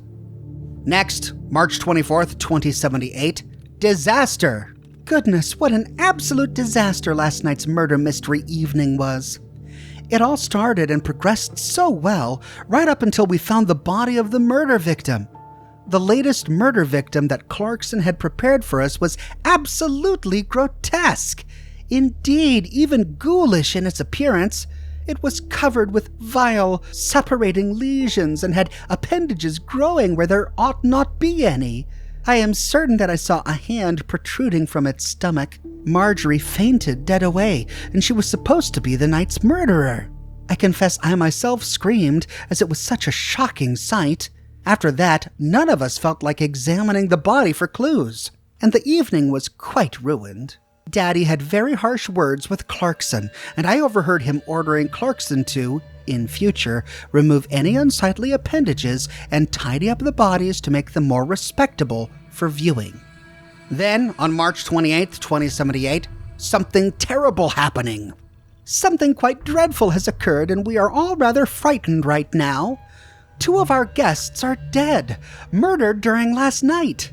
It was Mr. and Mrs. Addington, the very boring couple I wrote about when we arrived. I heard that they were absolutely ripped to shreds in their bedroom. To shreds, you say? One of the housemaids discovered the bodies and went to pieces herself, figuratively, of course. I could not see what had happened myself, as no one is allowed in that area until the mess is cleaned up. I guess this means that our murder mystery evenings will be put on hold for the time being. Sigh. If he was dying, he wouldn't bother to carve arg. He'd just say it. In the next one, April 4th, 2078. Gun. Daddy gave me a present today. A golden pistol. He said that I must learn to use it in the shooting range. He made me promise to always carry it on me. When I asked why, he said that he would worry less about me if I were at least armed and capable of defending myself. It is a pretty enough gun, but I simply have not one piece of clothing in my wardrobe that would match. It would have gone splendidly with my rose gold chintz dress, with the lace-fringed cuffs and neckline, perhaps paired with my gold brocade shoes. But I didn't bring that dress with me. Daddy rolled his eyes at me and refused when I asked him for another color gun. Perhaps one with a blue floral patterned handle that would match my blue floral day dress. But then when have men ever understood the importance of fashion? Marjorie understands. She commiserated with me and suggested that I borrow her black and gold floral shawl. Painted with my simple black sequined dress and black suede pump shoes, it would be quite pretty with my new gun. At least I shall match for our more formal occasions. And in the last one, April 12th, 2078, Chaos. Everything is in such utter chaos that I don't know which way to turn. People keep being murdered. Something is ripping people to pieces almost every night. Last night, Marjorie and Richard were killed. My dear friend. Daddy and Clarkson are certain that some sort of creature slipped into the bunker when Clarkson went out to find more agitators. They are sure that it has taken up residence somewhere in the vast ducting channels that run throughout the bunker. They think that the creature is coming out at night through the vents that provide fresh air to every room. The staff are terrified, and I hear them talking of leaving the bunker. Meanwhile, Clarkson told me to stay in my room until he can come for me, and so I write this as I wait for him. They are going to clean up the mess and then organize everyone into a massive search of the bunker to find the culprit. He told me that he and Daddy will escort me down to staff areas where they can ensure that I will be locked safely in some security room with no accessible vents. He says that it is the safest place in the bunker while they flush out the culprit creature, and that I won't be down there more than a few hours. I shall miss Marjorie dearly. I hope that... Oh, Clarkson has arrived. I mean, I am sad that they're all dead, but I think I'm glad that I didn't read these terminal entries until after I found their bodies, as their deaths would have had a little bit less impact on me, I think. Finally, we can enter her father's room, which has a beautiful backlit window against the wall. Here we can access window control and switch it to castle view. Okay, very nice. Mountain view. Right, I think that's the same as the pool. Nice. Beach view. See, now that's a good beach. Why don't they have that one at the pool? Sea cove view. Okay, well, yeah, that looks like a sea cove, not a beach. And then forest view. It's kind of a forest. More of a thicket view. Well, with that, we've explored the entire huge, sprawling mansion bunker. And to claim it, we head back down to where we killed Clarkson and activate the workshop. Now it's ours. Sadly, we can't scrap any of the skeletons. So, hope you don't mind living side by side with skeletons.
But the vampires we're tracking left this place. It's time to track them down. Our quest marker sends us to the ruins of the Vault-Tec regional headquarters in downtown Boston. Sadly, just like with the resort, we can't fast travel out of this place, so we have to fully zone out before we can fast travel to the Vault-Tec headquarters.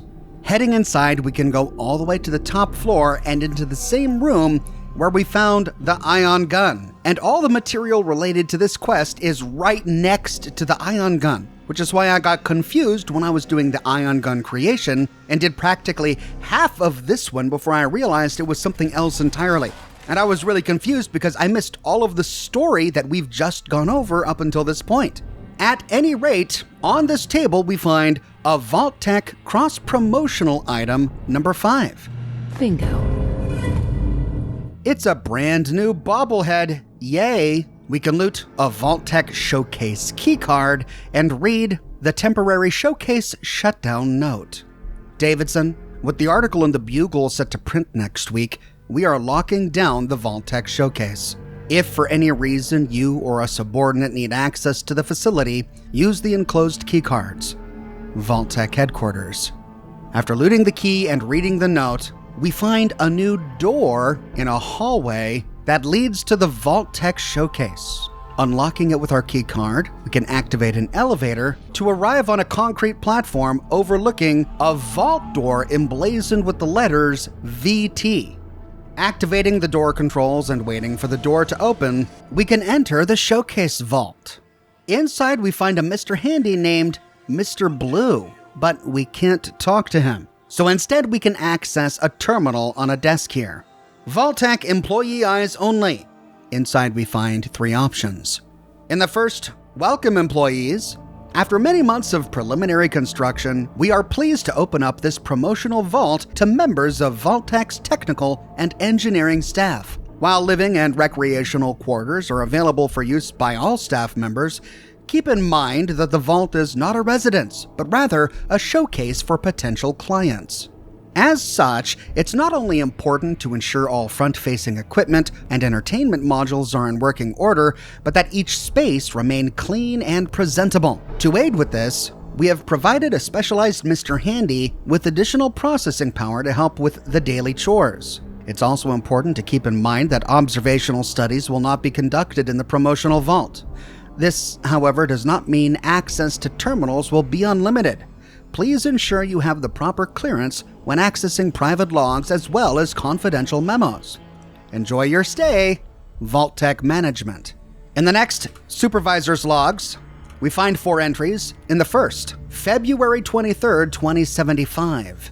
I don't know how else to explain to Jessica that this is not that kind of vault.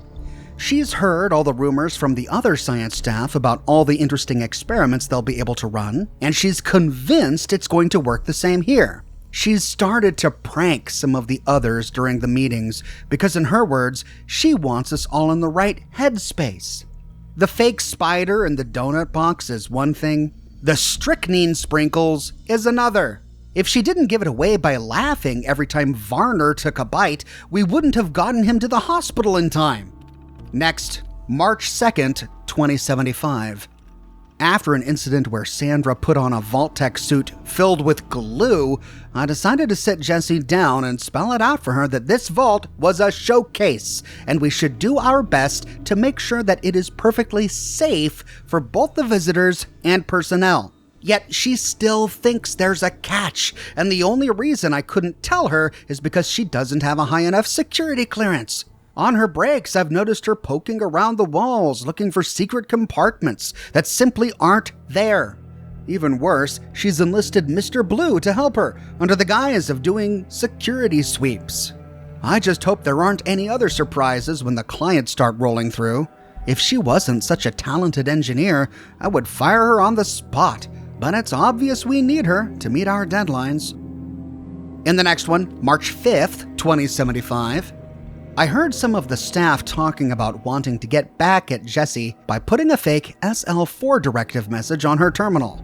They also want to involve Mr. Blue, who Jessica has taken a liking to. Something about some fake source code that's supposed to be from a gutsy, but actually makes it insult you incessantly. I warned them not to mess with company property, but what I should have done is warned them not to mess with Jessica. Whatever they're planning, it will not end well. And in the last one, March 27th, 2075. I really don't know what Varner and Sandra were thinking. Did they really think Jessica would just swap out the robot's code with the fake gutsy one? Jessica? The same girl who'd build you a flamethrower if you asked for a match? I'm just glad she didn't give Mr. Blue access to the nukes. But seriously, imagine if this happened when Brad Burton was here. We'd all be at our typewriters polishing up our resumes. For now, I've just got to come up with an excuse why I've canceled the private tours and lost 3 staff members. Thank God she put in that special standby override. It could have been a lot worse.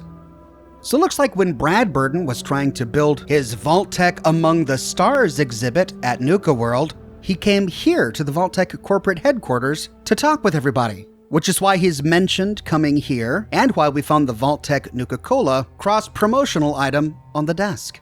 In the next one, Engineer's Logs. These are Jessica's logs. We find 3 entries. In the first, February 22nd, 2075. Lester keeps telling me it's not that kind of vault, and I'm thinking the whole time, that is exactly what they want you to think. Showcase? Why does Vault-Tec need to advertise anything? Isn't survival enough? It's not like there's another company building post-apocalyptic bunkers within walking distance of your home. Does anyone really think when the bombs start to fall, Sally and Bob Everyman are gonna walk another 3 blocks to the off-brand bunker because they don't like our jumpsuits? Of course not. They're gonna pray we let them in, wear the stupid jumpsuits, and be eternally grateful they're alive. And that, my friends, is when the fun starts. In the next one, February 28th, 2075, Varner's ticked off because he thinks I put strychnine on his donut. First of all, it wasn't strychnine, it was arsenic. I worked in the chemical engineering department for close to a decade. I think I know my poisons and what constitutes a lethal dose. Besides, it's not like anyone would care if Varner kicked the bucket. I know everyone is tired of all the nonsense he posts to the bulletin board. Honestly, there's only one person in this whole vault that gets me, and it's Mr. Blue. It's like high school all over again. All my friends are robots. I just wish we could do something together to get back at those idiots, but it's against company policy to reprogram the handies. And in the final one, Private Jesse Hoshino only. Warning, this directive is for staff member Jessica Hoshino, or those with appropriate security clearance levels SL-4+. All others must exit this terminal immediately and report your infraction to the Overseer or a member of Vault-Tec Security. Thank you. Social Science Division. Your mission is to reprogram the Mr. Handy robot working in the vault and replace it with military-grade weapons and targeting software. For reference, the source code for the Mr. Gutsy model will be placed in a folder at your workstation. For the integrity of your experiments, do not reveal your mission to any other personnel, even those with clearance. Well, what a story! Instead of using the fake directives that they put in the folder filled with gutsy insults, she actually made it a lethal military-grade robot, and it massacred 3 of them. On the desk right next to the terminal is a note. Camilla's note. The vault seems like the perfect fit. I've heard stories of vaults before, that they're dangerous, haunted even, but this one seems to have been made to show, to entice others into jaws that lay elsewhere. We must do the same if we are to survive, as our rations are nearly gone. Javier must have noticed my unease, as he floated the idea of adding some security measures, like a small keypad on the doors. For the code, I suggested the laws Javier had quoted at the other locations, as it would make it easy to recall and serve as instructional to repeat them. So, for instance, at the resort, he quoted one of the 5 laws, and at the mansion, another. That would be 2 numbers, but we still need 1 more. So I said, the next law we enforced would be the last. The more pressing concern is the lack of food. Javier and I have been struggling, but Lucia, while emotionally distant, seems well nourished. I find this suspicious, and I wonder if she has been taking advantage of this vault's stock of perishables. If so, it's clear now she's not one of us. Given the amount she's consumed, she could still prove useful, however, as a morsel. If Javier and I are to survive, sacrifices like this must be made. So Camilla thinks that Lucia isn't surviving on blood, that she's eating boxed foods, eating like a regular human. She must think that Lucia isn't quite as dedicated to their vampire family as she and Javier are. And it sounds like she was considering even consuming Lucia out of hunger. Sounds like there's trouble in vampire paradise. But the quest log tells us that we need to find Camilla. Heading inside, we find a beautiful little demo vault. It's got a kitchen, a living space, a few rooms, even a dock with a fake lake in the basement. Reminds me of Vault 118. But inside one of the rooms, we find the body of Camilla lying on the ground with a machete. On her body is the Vault Tech showcase keycard, some boxed foods, and 5 empty blood packs, with more empty blood packs littering this room. On the ground next to her machete is a note, the 5th law. Kill not our kindred, slay only the enemy. This is our justice. The 5th and final law. It was the last words Javier spoke to me before he left me here to die. Technically, Lucia was never one of the family, but it's clear now she was part of his. Judging by the packed bags, they were probably going to leave this vault without me. Probably to that last bunker mentioned in the article. Can't blame them, given what happened here. To think, all this time, I've never noticed they had taken a liking to each other. How obvious it all seems now.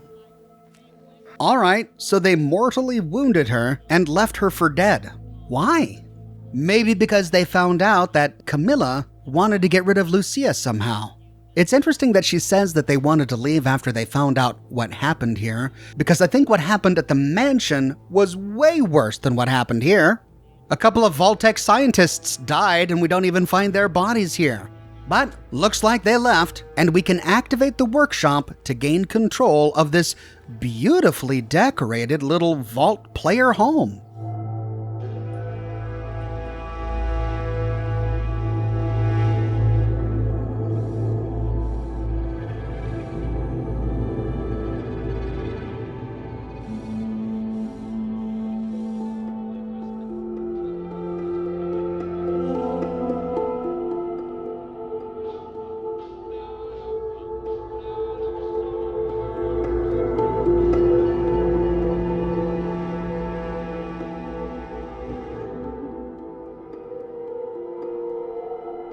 But to continue, we need to track down Javier and Lucia.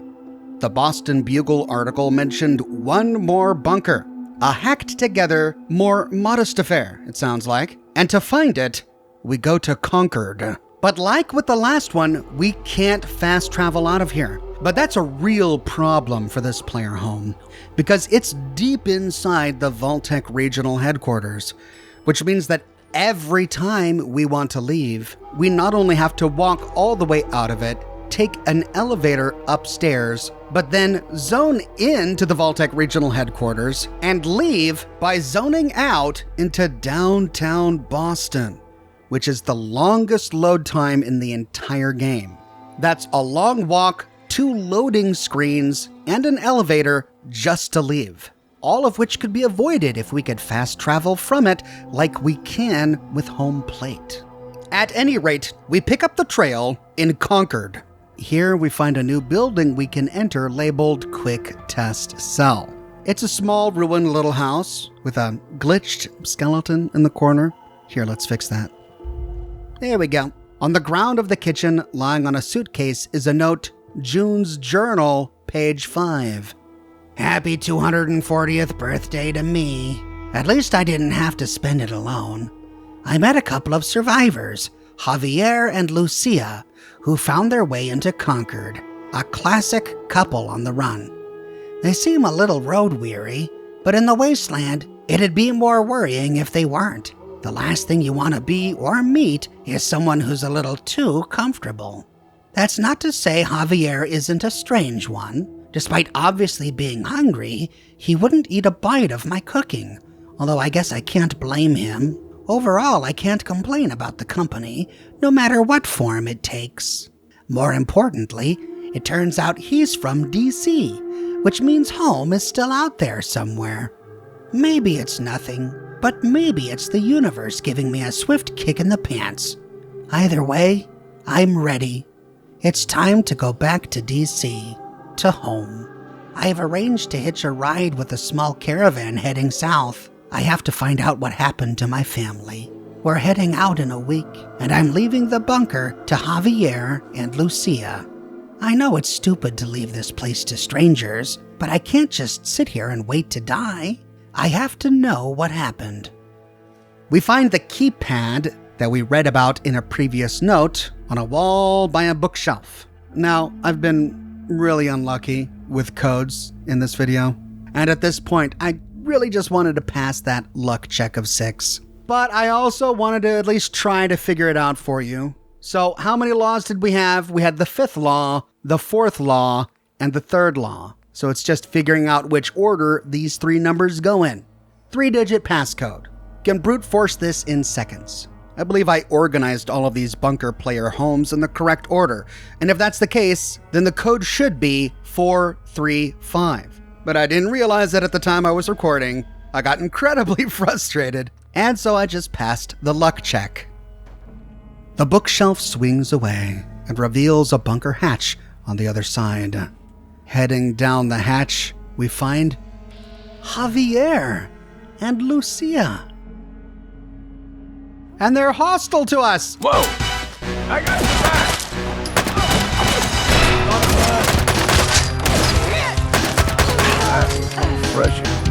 I mean, I guess of course they're hostile. We just invaded their bunker without knocking. And this is the bunker they chose to live in.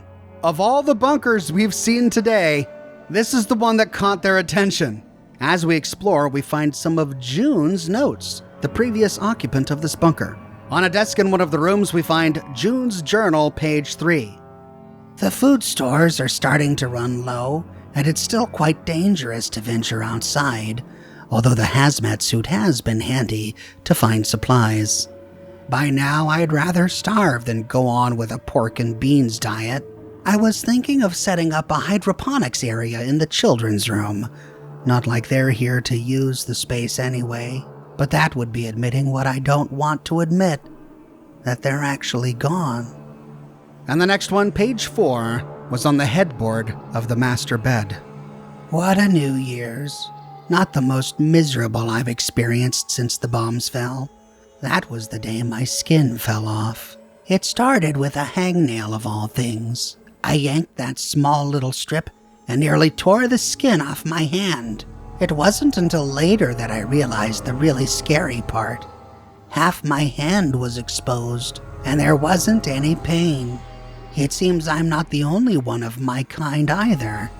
I met a traveling merchant who had news from the area and knowledge about the other cities. As I feared, bombs also hit DC. So much time has passed. I'd pretty much given up all hope. But if I'm still alive, maybe they are too.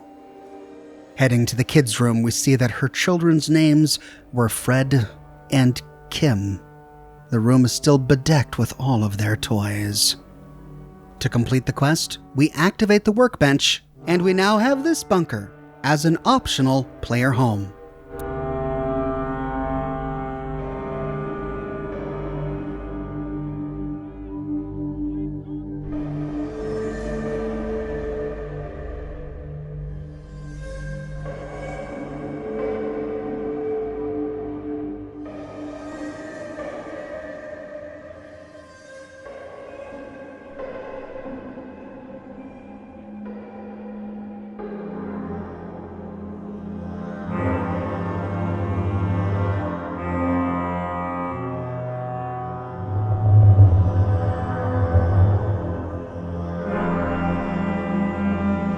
Four player homes So many different stories. I'm really impressed by all of the stories we've gotten in these creations, and aside from some of the minor spelling and grammatical errors here and there, there's very little to criticize. At the risk of sounding a bit pedantic, I think these stories could have done with a bit of editing because they're all a bit too long. And it may sound strange hearing me complain about the length as someone who really loves Fallout lore, but I think stories like these can be more powerful if we can tell the same story with fewer words. There were a number of places in the stories where I felt like some of the characters were repeating information we had already gotten elsewhere. For example, in the mansion, there were 3 different characters that went at length talking about the logistics of the ghouls navigating the air vents in the bunker, making sure we all understood that it was totally plausible because the air vents were large enough to accommodate a human body. That was a bit unnecessary and could have been cut. All we really needed to see was the large vent coverings, which were clearly large enough to accommodate a human body. The stories are written like a novel in the first person, where the speaker has to be both a character and a narrator. Stories written in the first person typically have the author expounding upon things like smells and textures and things the reader needs to bring the world more vividly to life. But these terminal entries aren't a novel. They're not part of a story. They're written by everyday people, recounting events in their life like in a diary, or leaving a note for a coworker. A person making a record of events for the sake of history doesn't explain at length why he and his security team advanced through a ruin in military formation because 10 years ago he was part of the military. That's additional narrative color that might be suitable in a novel, but it's unnecessary for a terminal entry as it doesn't advance the story, and it's kind of out of character for something an English butler who's devoted to the family he's serving, not necessarily recounting his own exploits, would do. And a dying cashier in a super-duper mart would never use an emergency broadcast radio to explain all the events that led up to her being in the position that she's at, as well as how she secured the services of an accountant from the Atlantic offices and befriended a professor from CIT. Instead, she would be quick and to the point. She would tell us who she was, where she was, and what she needed. Help. Many of the stories were clearly written by the same author because so many of the characters used the same phrases over and over again. To shreds, you say? Which is something you need to be careful of as a writer to make sure all your characters have a distinct voice. And there were a few moments where characters would write something that no one in the real world would have ever written. Transcribing vocalizations, for example. Like ugh, or ouch, or grr, or sigh. If he was dying, he wouldn't bother to carve arg. He'd just say it. Is not something somebody who's writing a diary entry or hastily writing a note to himself would ever do. But again, I'm being pedantic. These stories are really good. I walk away really impressed. They just needed a bit of tightening up here and there. Which of these bunkers is your favorite? Each of them has its own power, making them easy to decorate and to turn into an actual functional player home. My biggest criticism of them is that we can't fast travel away from them. That's less important for some, like this one, which is just one zone in away, but for some, like the vault, it really makes it difficult to justify using them. Each of these bunkers comes beautifully decorated, as you've seen. But the creation also comes with a bunch of new settlement items. I'll go ahead and show them off here.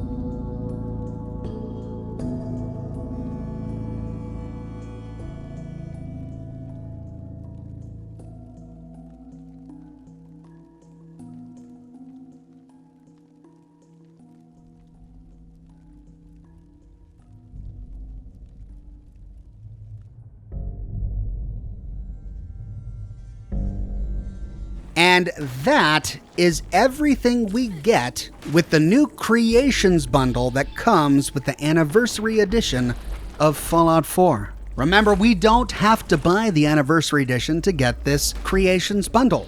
We can buy the bundle, which includes all of the other creations that were published a long time ago, for $20.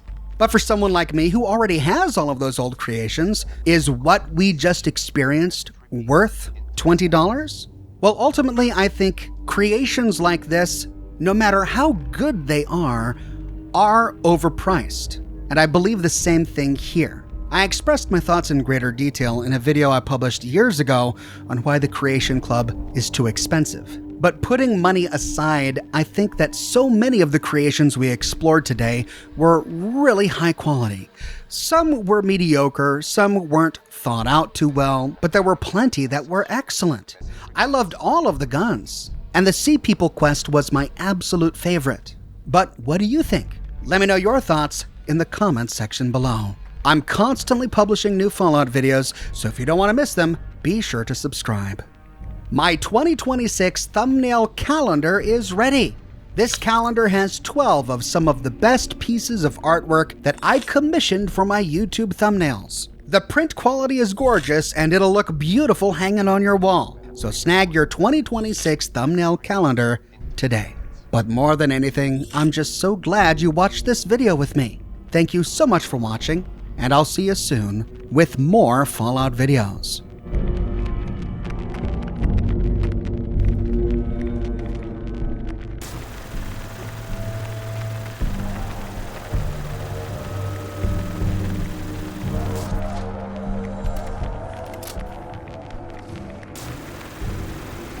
This has been a pre-recorded message.